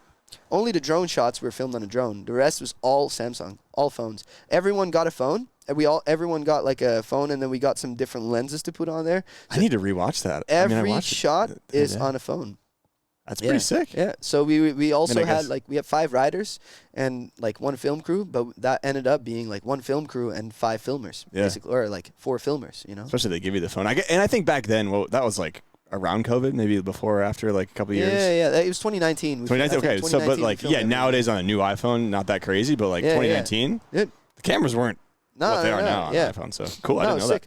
All right. Let's do. Actually, before we move on from that, any other good stories from that trip? I mean, you get kicked out anytime, any good slams? Yeah, I got fined. Dom got upset with me that I got the fine because he wanted to get a fine. He's been winching for so long, and There's no way he's never gotten a fine. He's saying he's never got a fine, and I got 2 that one day. Yeah. For what? It was in the canals, so that was a high as ledge. It was like the canals in Amsterdam, right? Some of the busiest little roads ever. It was like a chest high ollie, so it was high, especially on a winch, toe side. And I think I battled with that one for like 4 hours. Not even joking. 4 hours. And if I look at it now, I hate it. I hate the clip. So shit. But I look at so many clips back and I just think the same thing. Anyway, after like 4 hours of battling, cops finally show up and they give me a fine for going over 5 kilometers an hour. Because that's the speed limit in the canals. They were like, how fast are you going? I was like, 4.9. It's difficult. Like, I don't really know. Maybe like 20. I already set like super low. And she goes like, I'll put you at like 18 because that's below like the higher price. And I was like, so I'm from a part in the Netherlands where it's a little bit more farmer. So I was trying to use this like chill guy, farmer guy as like my way out. So I think it worked. Got a lower fine. And then the other one was for swimming in the canal. And I was like, dude, I didn't swim. I definitely fell a lot, but I was like, I didn't swim. I just like rode and got out. Skipping across the top. But they still gave a fine. But we had that was also kept. We had like I think it was a fine jar for like $2,000 for fines. So if we got a fine. That was in the budget. In the budget. Yeah. Fuck, that's sick. Yeah, I mean, we had to. Like, it was 2 weeks of 2 to 3 spots a day. Like, something's going to happen. You know? You have to calculate something in. How much were those fines, do you remember? A couple $100? $300 or something. Yeah. In total, I think. So it wasn't that. Yeah. I wonder if Dom to this day still hasn't got one. He has to have. He has to have. He's up there in all-time spot sit on a winch. He might be number 1. Him and Felix are they're up there. They're up there, yeah. All right, let's do Slings Hot Takes. He deserves a fine. He does. Yeah. Just dress up and show up and fine his ass. All right. We're doing a segment presented by Slingshot Wake called Slings Hot Takes. So these are 10 hot takes, kind of rapid fire, but you can elaborate as much as you want. Okay. First one, favorite wake part ever. Favorite wake part? Part, yeah. Damn. Ooh. Well, this is so difficult right off the bat. Yeah. It could be out of a full video. I think the one that got me most hyped at that time and did the most for me was still in my boat days. Yeah. It was just Dowdy, Mike Dowdy. Which one? Dude, what was it? I just know the intro. He goes like, I got a fro. The ladies love it. This is way back. In his trunks. Dude, this was like when he landed his double roll to blind. This was like... This wasn't Lines, was it? Alliance edit or no? Maybe it was. I don't know if this was the fro edit, though. I don't remember this fro. This. I don't know what this edit was called. I'll find it and I'll put it in. And I think actually the one that... This is old, because I think at a certain point, edits... they got me inspired. They got me motivated. But it wasn't the same as the edits where I was still... learning so much myself, so also don't know the name of this edit, but it was Harley's edit on Lake Holden, and he had this song of Tyga on there. What is it called? Oh my God, it got me so hyped, this video. But mainly boat edits, actually, now I'm thinking about it. Yeah, mainly boat edits. I mean, you can never deny like any RAF edits or anything. Yeah. But I would say Harleys and Dowdies. I'm gonna in that zone though, like of that era, there was a lot of like heater boat edits that were like I'm not gonna say high production quality, but just like a good camera, maybe a good song, and like just fucking. I mean, if it's Dowdy or Harley, like But also, I like jumps. So like, no matter if it's on a boat or in kicker, I like going in the air. I like going in the air, and if that's done in this video, and like they both were doing like, I think Dowdy definitely did some NBDs in that thing, and then and I think Harley did it in his edit as well. And it's just gets me going. Yeah, 100%. All right, if there was one rider you could bring back in the game, who would it be and why? Dowdy. Yeah, I love that answer. Dowdy. Most underrated wakeboarder. Oh. Most underrated wakeboarder. Let's see.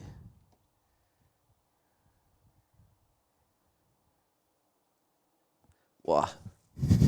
Who comes up with these questions? You coming up? This was the team at Slingshot. So like I think Wes and John like sent it out to their team and they all shot him back. So it was a collaboration effort. It's a good one though. That is a good one.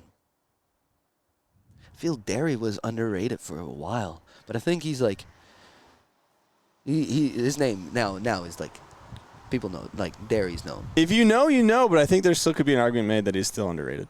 I think he might still be underrated. Yeah, though. by the masses. Yeah. Okay, that's a good answer. Because that guy is wild, dude. Like, he has board control like no one else. Yeah. Yeah. He's done some fucking crazy stuff, too. Yeah. But, boat, cable, winch, too. Like, he's not just a single discipline. Yeah. Also snowboards. Yeah. Yeah, very good. All right. Is a video part from a wake park considered a full part? I think so. Dude, I like the winching. I like every aspect of the sport.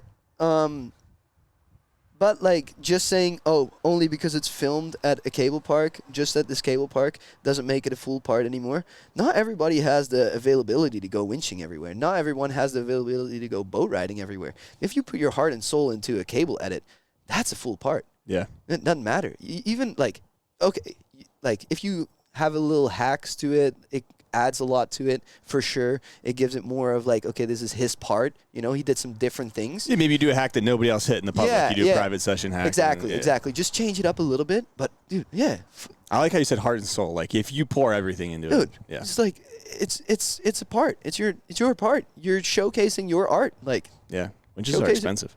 Yeah. All right, can a butt-checked trick be an NBD?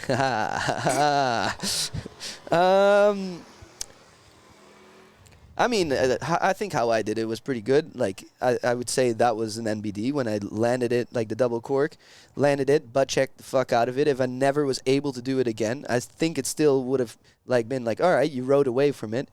Would I call it a land? No, I rode away. I didn't call it. I wouldn't call it a land or anything. Okay. But if you just like a little butt tap, dude, like you landed it, but just go again. just go again. We'll leave it at that. You landed it, but just go again. Yeah, go again. Best female rider steez. Best female rider steez. Yep. Oh, I mean, like Rivers, like dude. Sorry, Rivers is just. It's just, I'm jealous on some tricks she does. They look so good. Yeah. Yeah, she kills it. That's a good answer. Contest or video parts? Do I even have to answer? I'll put all your contest results on the screen right now. Video part. Best style ever. Best style ever?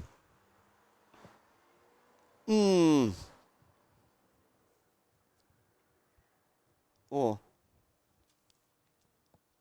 So difficult. But like a name that comes to mind right away is Sammy Brown.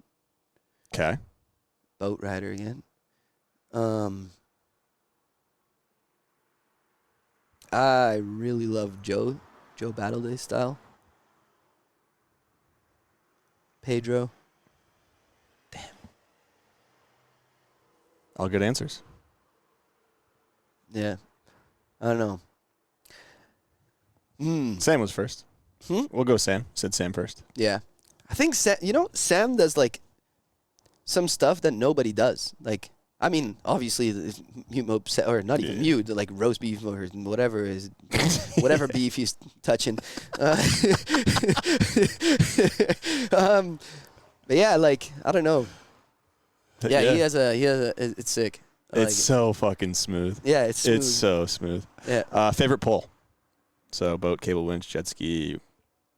I'm going cable, Horse. dude. I'm going cable. Yeah. You can just do anything you want, and it's fun. You just lap. Just show up, grab a handle, and go. You can ride with the homies. Cable. Most illegal trick. Last one. Most illegal trick? Mm-hmm. Which trick do I absolutely fucking hate? Yeah.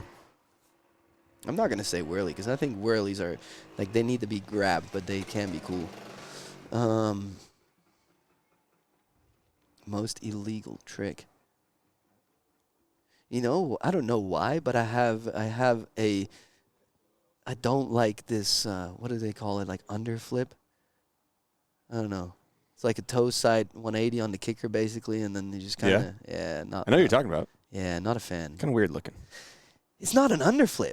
Why are they calling it underflip? That's a word that gets thrown around a lot, too. I don't know. I'm not a fan. Okay. I'm sure it's a fun trick. It looks all right, I would say. It can. It can look It can. It can look cool. I don't know. That's a good answer. I like that answer. Yeah, because you can, what is a standard NC, like a Tootsie or Dum Dum or Whirly, like, come on. Hey, I've seen Sammy Brown do some sick Tootsies and sick Whirlies. Facts. Massey does some sick Tootsies. So I'm going to go with whatever the underflip thingy is. Whatever the underflip thing is. Yeah. I like that answer. All right. Thank you to Slingshot for that, for those Slings Hot Takes. I think let's talk, because this is actually a good time to talk about this, because you had a video called 1 Minute Mashup. It's from the U.S. I think there's some Valdosta clips. There's some ODub clips. But what I want to talk about is the end. You do what I would call as a double wildcat. Yeah, somewhere in between. Somewhere in between, but you don't see this like axis rotated very often. You know what? I just felt super uncomfortable going toe side. Classic double back row? Yeah, I've done them afterwards, but they just don't. I don't know. It didn't feel good. And on a snowboard, I huck it like exactly like this. So I just like went in, cut on, like I wanted to do a wildcat properly, like a single one. Yeah. So I just cut in hard, let off all the tension on the rope, so I could just kind of like actually fling it like this, and it worked. So then like, I mean the first one, I would say the first flip is actually wildcat, I think, and the second one definitely comes a little bit in somewhere in between. I thought it was cool. Yeah, I watched it last night and I was like, wow, I don't think I've really seen that maybe ever or often. Just that specific axis. I don't see him. I don't see him very often either. I actually like that trick a lot, and it's kind of nice to fling it like this. Yeah. Like I don't know, it gives you like a nice snap off the tail.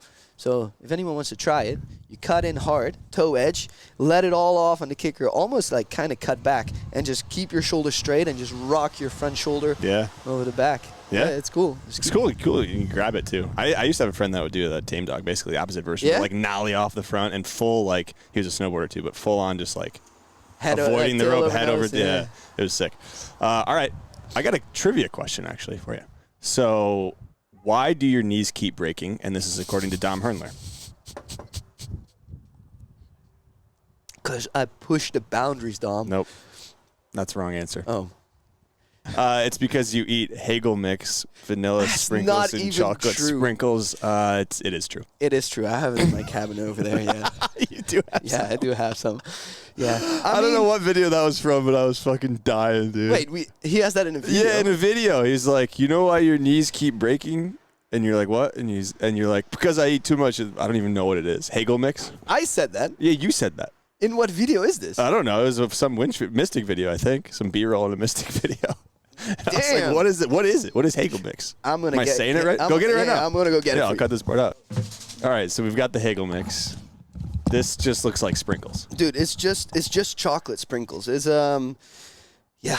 Are you just eating this straight? So no. Okay. Like open your hand, you're going to have some straight, like, unfortunately. This is not the way to eat it, but then you at least have a taste of it. I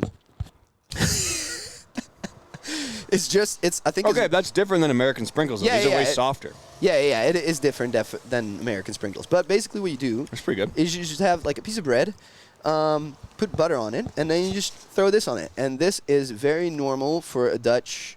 I would say more like younger kids for sure. Maybe not. Maybe everyone. I don't know. But me growing up, this was my breakfast. This on bread. Yeah. Yeah, that's not very healthy, though. It's just like candy. It's good, though. Yeah. It's good shit. It's very nice. Yeah. Still have it. You can't buy it here, so every time I go home, I bring some. Yeah. Yeah. Don't eat it often, but just, like, it's nostalgia. All right. Let's go top 3 cables you've ever ridden. Oof.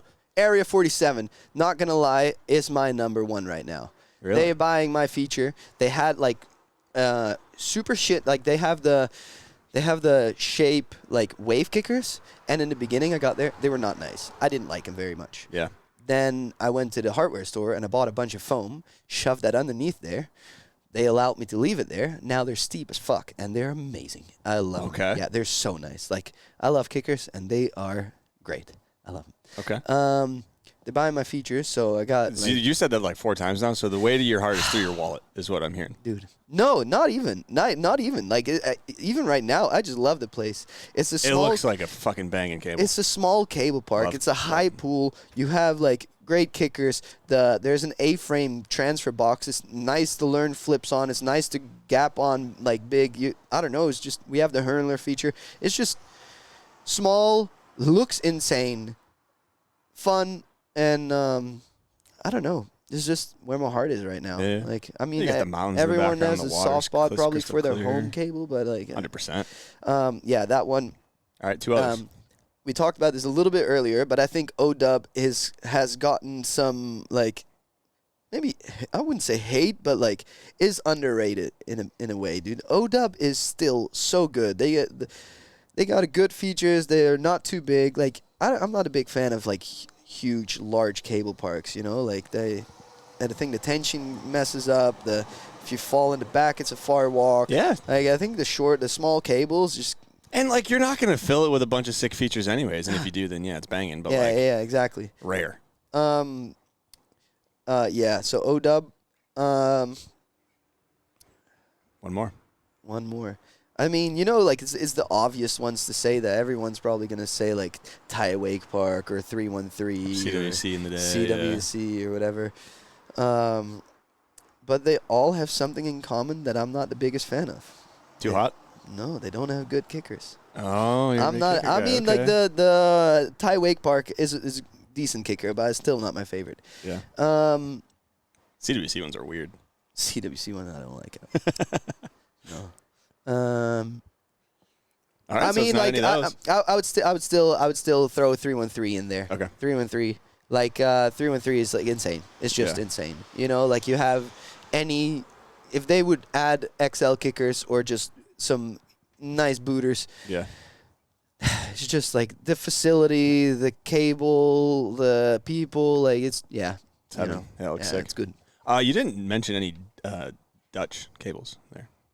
Apparently, we don't like to invest in features that much. So a lot of cables don't have, like, the nicest setups. So to any Dutch cable park owners, there's a great feature from Shape. It's V2. Yeah, V2. Yeah, no, honestly, you know what is actually, it's pretty bad, but me being Dutch, I started riding boat. Went to the U.S. for boat riding. While I was in the U.S., kind of like slowly started getting a little bit into cable.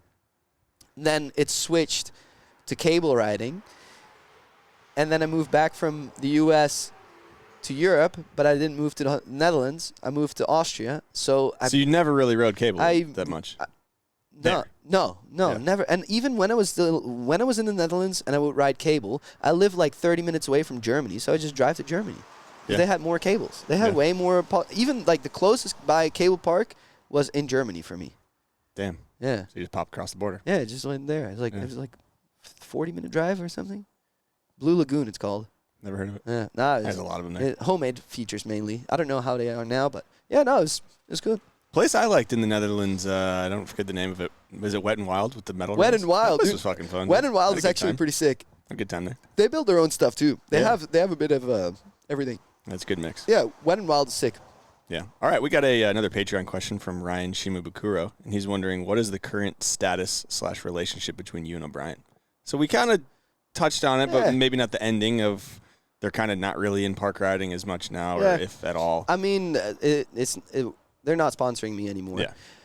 But I have reached out to Hyperlight actually at the time. Like, for me, it's a big thing. If I want to be like, I want to really like the brand, because if I don't really like the brand, like fitting to me, how am I gonna promote something that it doesn't fit to me? It's fake. It doesn't work. It feels pushed. Then if it's feeling pushed, then I'm gonna feel stressed out. You're not hyped. They're not. Yeah, gonna be hyped. it's not gonna work. You know. So unfortunately, that didn't work out. It's okay. Like, I mean, I am 32 at the moment, so I'm an old guy.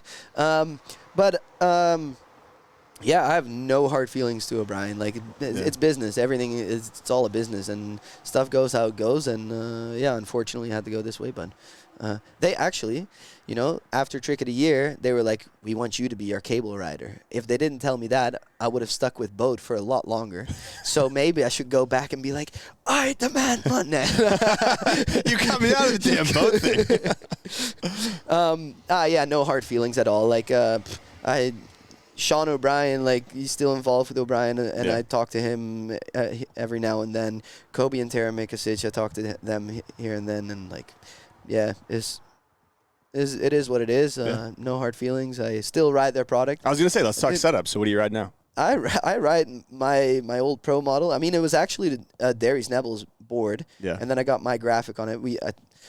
This is still maybe a little stab in the back to Derry, but there was these bums that we had on the SOB, like on the top sheet, and I kept telling O'Brien, like, dude, take these out. Like, slingshot boots that go directly on the board can't fit on there. Ronix boots, which are hugely sold, like so many people have Ronix boots, they cannot fit on the board because you're just standing on, like, bumps. It doesn't work. So when we took those out, it kind of, like, changed the flex and the shape a little bit of the board. And I talked to Derry afterwards, and he was like, "I'm not the biggest fan." I was like, "Fuck, dude, I love it. Like, I'm sorry. Like, I'm sorry I got him to do this, but I love it."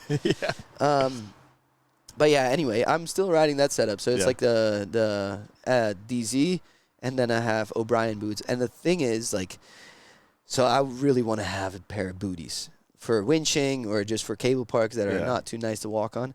But O'Brien has, like, these little heel lift in their boots, and they have, like, a little angle in their sole, like in the sole bed. Really? Yeah. And that is just so hard to get rid of, because, like, every boot I try, I'm like, dude, this is shit. I'm sorry. Like, you're so used to it. That's the thing. I'm just so used to it. And the boot's important. The boot is more important. If you find a boot you love, dude, Hey, I can get used to most boards, but the boot, like, it's going to take a while. So I rode they didn't change boot.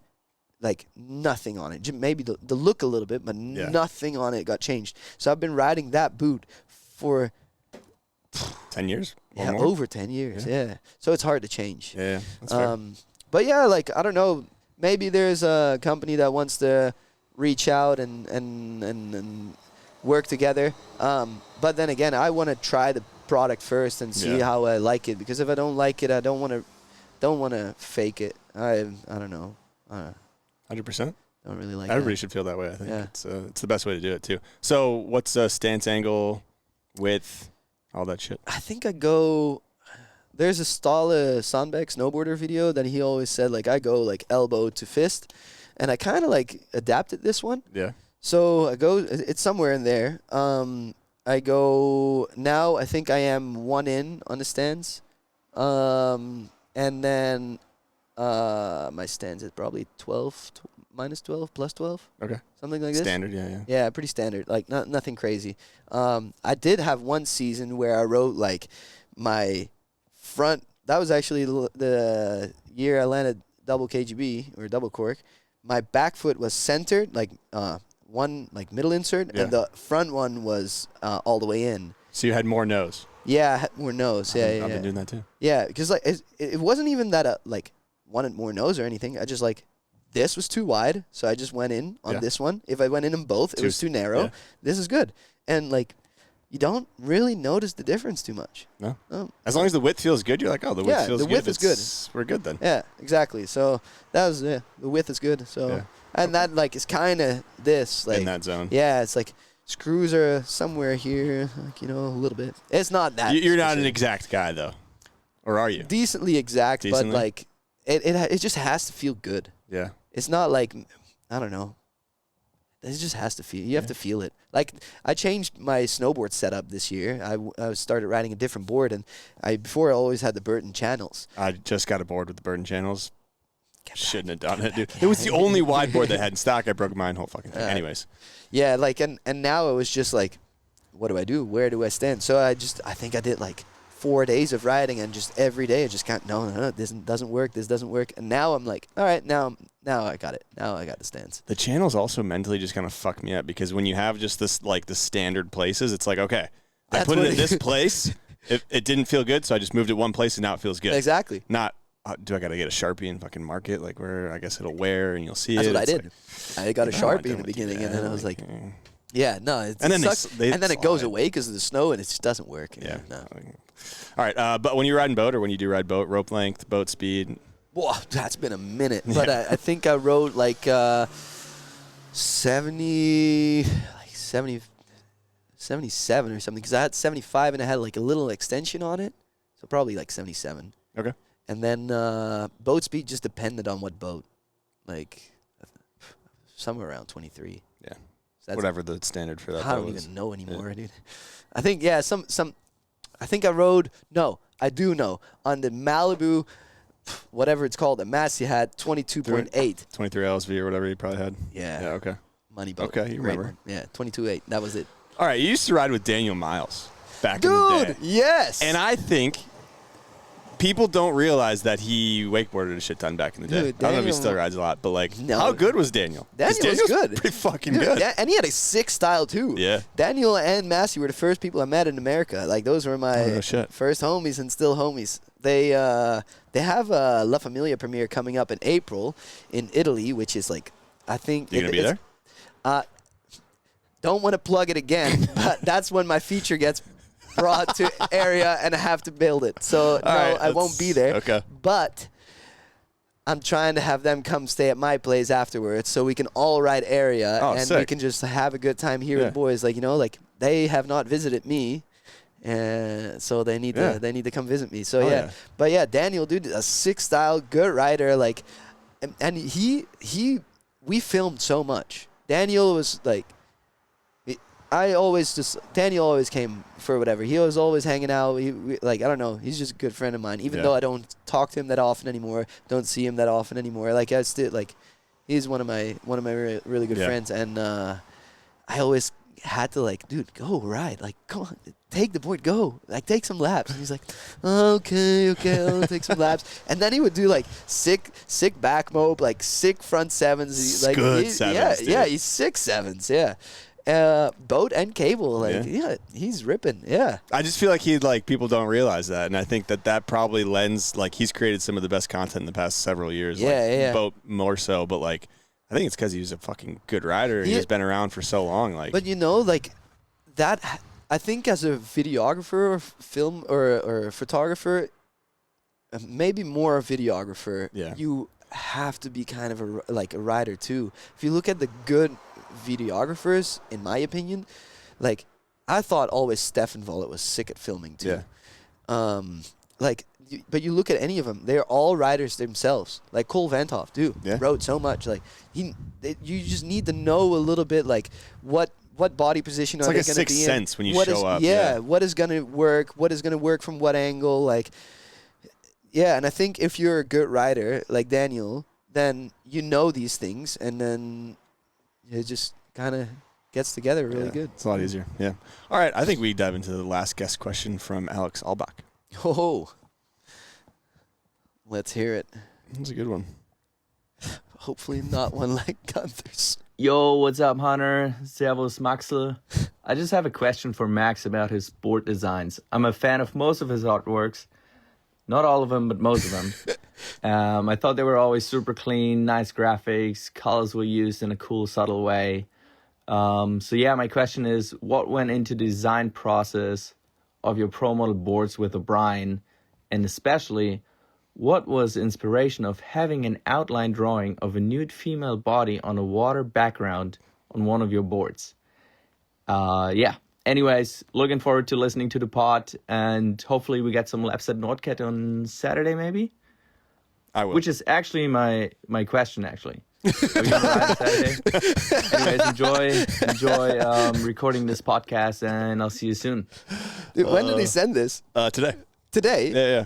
Just like a couple hours damn, ago. this Saturday now. I know. Yeah, I won't be here. Damn. Sorry, Alex. Sorry. Yeah. That's a good question, actually. They so how it went with O'Brien, like, I send them some ideas. They got back to me with like designs, and I just really didn't like it. None of it. That what their ideas were?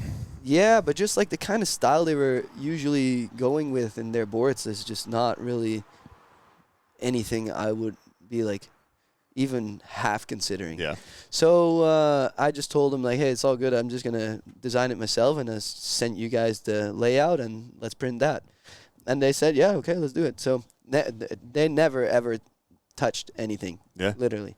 I agree. Not all graphics were great. I think I had one. There was one that's like a black board with like a skull in the middle. I didn't. Was it the first one you had, or was that? No, the first one was like this. I thought the first one was black. The first one was like a gray and like a dark gray and a light gray, and then it had like a red outline and a black outline. My first one actually I really like. Second one was this black one. Okay. Third one was what did I do on the third one? I don't remember. He wants to know the inspo. The inspo for the girl with the. Honestly, well, the inspo with the girl. It was actually two things. First of all, I think I saw some chick influencer in that made like vases and made like just pottery kind of shit and just like artwork, and she made like some like also a naked woman, but you wouldn't really see it at first like glance that it was a naked woman. It was just like lines and not like this. She did it very nice, and I was like, it's very subtle. You gotta kind of search. Yeah. Okay. And I was like, oh, this is actually sick. So I made a board, and it was like completely white, a wooden stringer in the middle, and then just top to bottom naked woman. Like basically you would, but maybe a little too defined because I had like a nipple on there, and like you definitely see it. Like it was a good bunda on there. I send that to O'Brien, and then the graphic designer goes like, I'm not gonna tell you what Pete, the owner or like the head CEO, guy, said, but he basically said something in the words of, "Oh fuck no." So that one was scratched right away. So I was like, okay, how can I do this to where it's still this woman on there, but not as noticeable? And I always try to get one color in the board, so like you have some color to go off of. Yeah. And not have it like I like the clean look.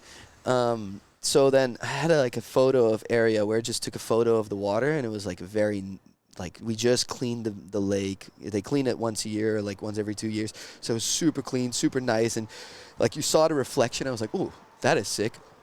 And I just I added a little bit of blueness to it, so like a little bit more blue because I wanted that. And then I just kind of like played with the look of the woman on there and kept like I took the nipple away. I was like, okay, that's too much. And then like the butt looked too much like a butt. I was like, all right, like take this a little bit down, and then just kind of like got to tone it back. Toned it back a little bit and made it like before it was the whole board was a woman, and now I just like scaled it down to like in the centerpiece was a little woman, a lot more like chill. Yeah. So I don't know, just that felt like putting a woman on the board, and that's it. Didn't really the only board I would say I had like a clear thought of what I wanted was I have a board. I have both of my favorite ones actually here.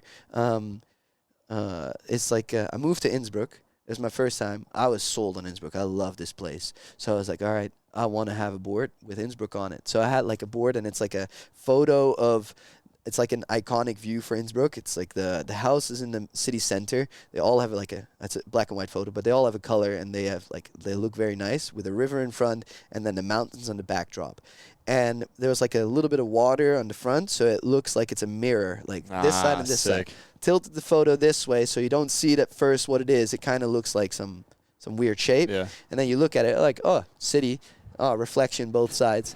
So it's like really basic, but I wanted to have that one because I don't know, at that point I was already like, I don't know how many years O'Brien is going to continue, so and maybe I don't have a pro model anymore. I want to have one that I don't know, that is like me, you know? Yeah. Like I'm going to make this for me. Like I can hold on to this one in 20 years. I'll look back and be like, that's... So I had like wait, I can grab it real quick. Yeah, grab it. I was going to say, if you have it here, let's grab it. I was going to insert a photo, but if we got I got both. I mean, we already pulled out the whatever this is. Hegelschlag. All right, so he's bringing the boards out now. So this one is the one that Alex is talking about. See, is the skill down? Okay, I see it. That's sick. I like that. Yeah, I like this. Super. I think to this day, this is still my favorite graphic. It's just chill. I mean, everything I would just change after a while still. And then this one, I have every board. Yeah, I didn't even realize this first one. Yeah, so I have every board that was my pro model still in a wrapper.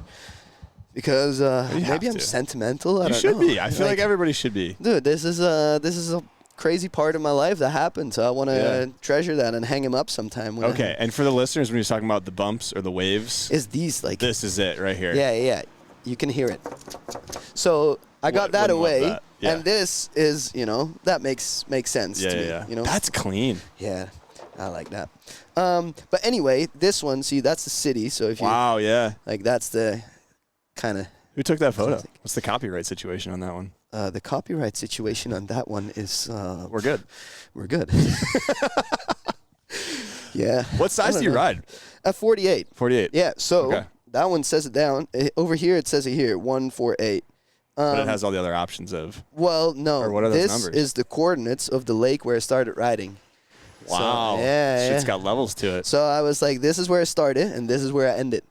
Damn, that's cool. Yeah, so that's what just very, very, like... personal things that but that's like real. That's what makes it yours. Yeah, so like if you look up these coordinates, you'll find a tiny lake in the Netherlands where they have a boat on, and it's basically water ski club. But then, kind of got a little bit more wakeboardable when I got there, and then epic. And then this is my hometown right now, home city. So love it. But yeah, just very simple graphics. I've always liked the simple graphics. But then in this one, I noticed when it's a black base, as soon as you have a black base, most features are white, so your board gets super scratched up right away. And then for this one, I was like, all right, let's have a white base so you don't see the scratches and your board stays clean a lot longer. Damn, you're thinking. I'm thinking. I love that. Yeah, so that's sick. I think those boards, both of them, like are like this one's just super personal, and then the other one is just I like the graphic. I love that style of like let's not make the whole top sheet an entire graphic. Let's make it one color and then have like a focal point of something that means something. I think that's cool. Just like less distracting. Sometimes it's a little boring, but I think in general it's just I'm maybe I am a bit boring in that sense. I like to have clean, simple. Yeah, I like it. So I just wanted to have that reflect on my graphics as well, and. Yeah. Good aesthetic. All right, let's talk the future. Let's talk this summer. What are you up to? I got a lot of wake camps planned, actually. I'm doing one plan in Turkey. I saw that one. That's coming up, right? Or Maxed Out. What's it called? Maxed Out? Maxed Out. No, that one's in Wake and Groove. Yeah. Oh, I got confused. Yeah, I don't know. I thought like camp, if you just call it wake camp, you don't know what camp you're talking about, and I wanted to give it a name. Yeah. And in the beginning, I was like, dude, this sounds so cringe. It sounds so stupid. But then it's a layup, though. It's about your name. Yeah, it's just too obvious not to do it. And then I was like, it makes sense. To me, it makes sense. Like I want to be able to like, this is my wake camp, maxed out. Like, and if I do something, I would give it my full effort and give it my full like. It's got the stamp. Yeah. Like and also during the camp, like I have my full attention. I'm not going there to take laps for myself. If they want to see me ride, I can ride. But I'm there to like help you reach whatever you want to reach. So I have a lot of those planned. I'm excited. I got one wake and groove. I got one in area. I got one in hypnotics. I got one in turntable. Wow. Yeah, so there's a couple coming.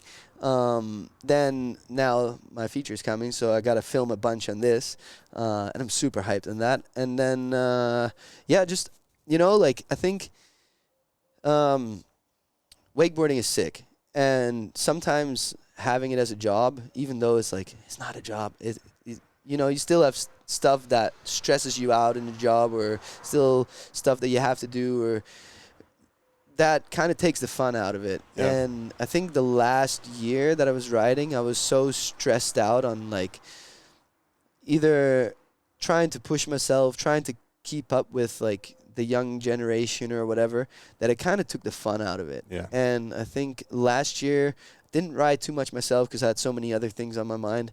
But I want to just enjoy it again. Yeah. Like that's the main thing. I just want to, dude, it's so fun. It's so nice. It's so good to wakeboard. And I missed that a little bit. And I noticed in my snowboarding as well that now I'm just like, I'm just enjoying it again. Yeah. Like sometimes, for example, if I go to a cable park and I would do a roll to blind off the kicker like 4 times. I love roll to blinds. I love doing that. But if I do them 4 times, like in my head, it's like, okay, maybe people thinking now, like, can he do something else? Like, is this all he can do? And then you have to like, oh, but I have to also get a clip for this cable park because like I promised him something. And then now I'm like, dude, if I want to do 500 roll to blinds in a day, I'll do 500 roll to blinds in a day. I'm not going to give a fuck what anyone wants, sees, thinks. I just want to enjoy what I want to enjoy. And if that is a roll to blind, if that is a nose press, if that is a Rayleigh, fuck it, dude. I want to enjoy wakeboarding. I actually got like a little bit into air tricks again too, and it's pretty fun. Like it's fun, dude. And I don't know, I just want to have fun. I just want to have a good time. Yeah, that's my main goal for 2026. I'd say just enjoy wakeboarding again. Yeah.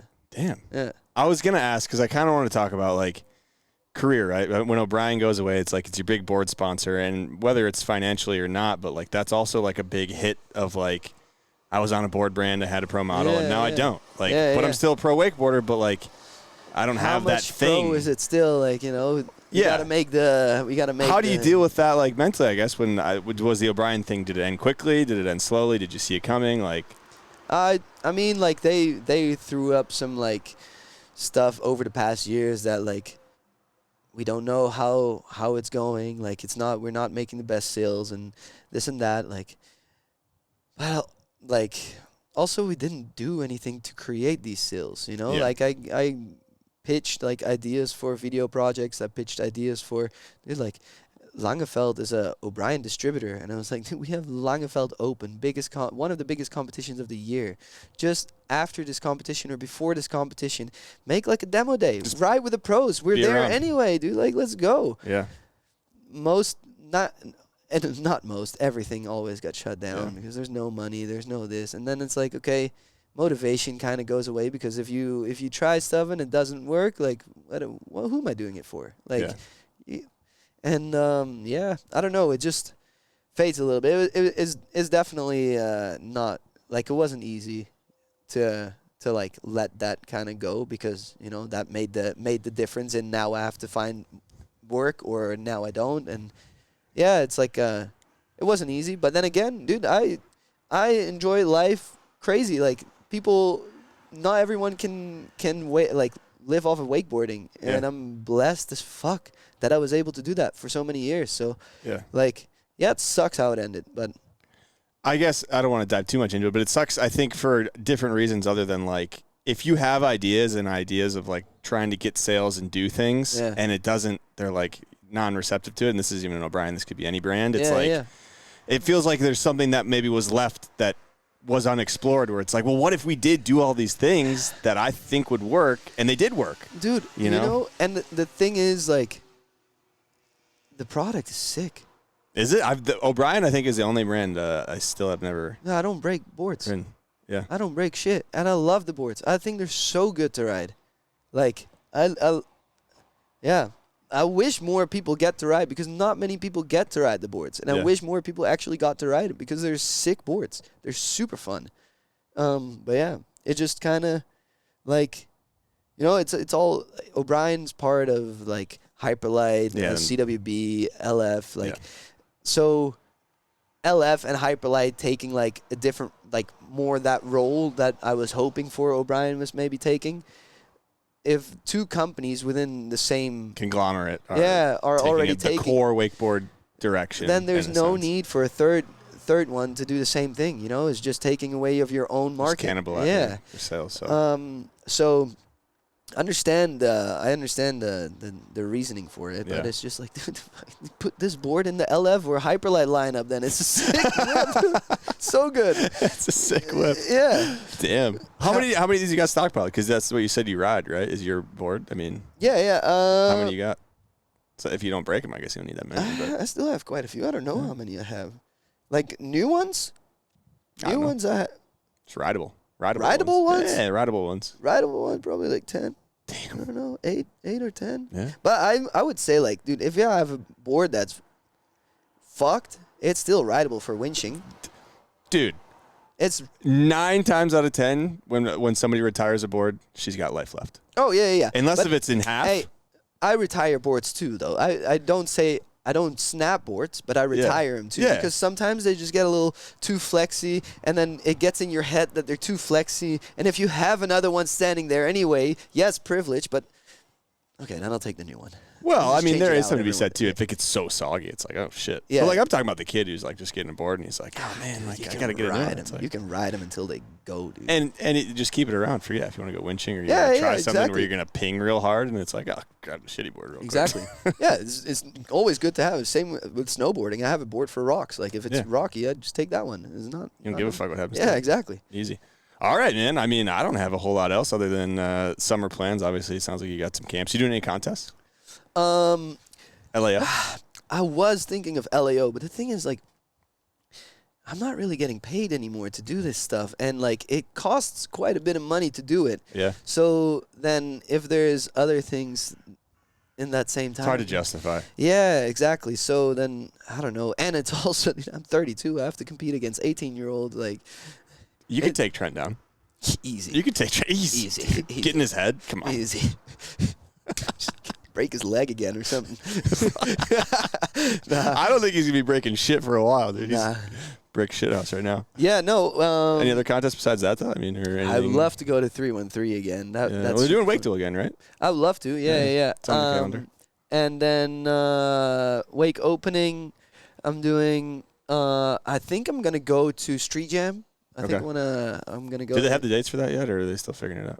I don't think they're set in stone yet, but I think it's somewhere around. It's being planned though. Yeah, I think it's somewhere around the 10th. I don't know, of August. Okay. Yeah, I'm not sure, but that one. Then Wildbat Summer Jam is happening again. Yeah, I go there. Okay. You got a full summer. I have a quite decently full summer, and I don't know. Hopefully camps are going good, and it's just nice. Mainly, I just want to enjoy it. I just want to enjoy it. It sounds like your mindset's in the right spot. My mindset is definitely in the right spot. Yeah. It's been a tough year, I'd say. A little tough times, but I think we're back. I think it's good. Yeah. Love to see it, dude. Sick. I mean, I don't have anything else. Is there anything else you want to touch on before we wrap this up?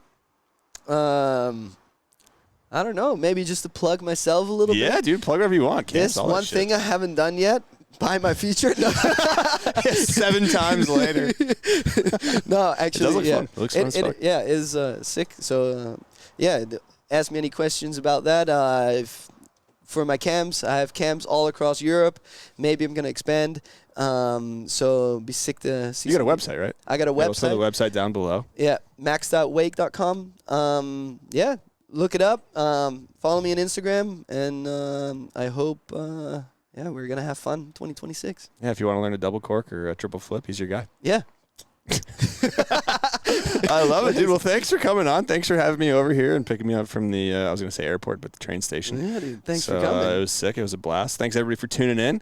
Make sure to like, comment, subscribe. If you guys are interested in supporting the podcast, join the Patreon. That's the best way to do so. And if you're interested in a maxed out weight camp, you get maxed. Yeah, let's get maxed out. Maxing. Dude. Yeah. Wakeboard maxing. Wakeboard maxing. There we go. Wakeboard maxing. Sick. Yeah, let's All right. go. Well, see you guys next time. You.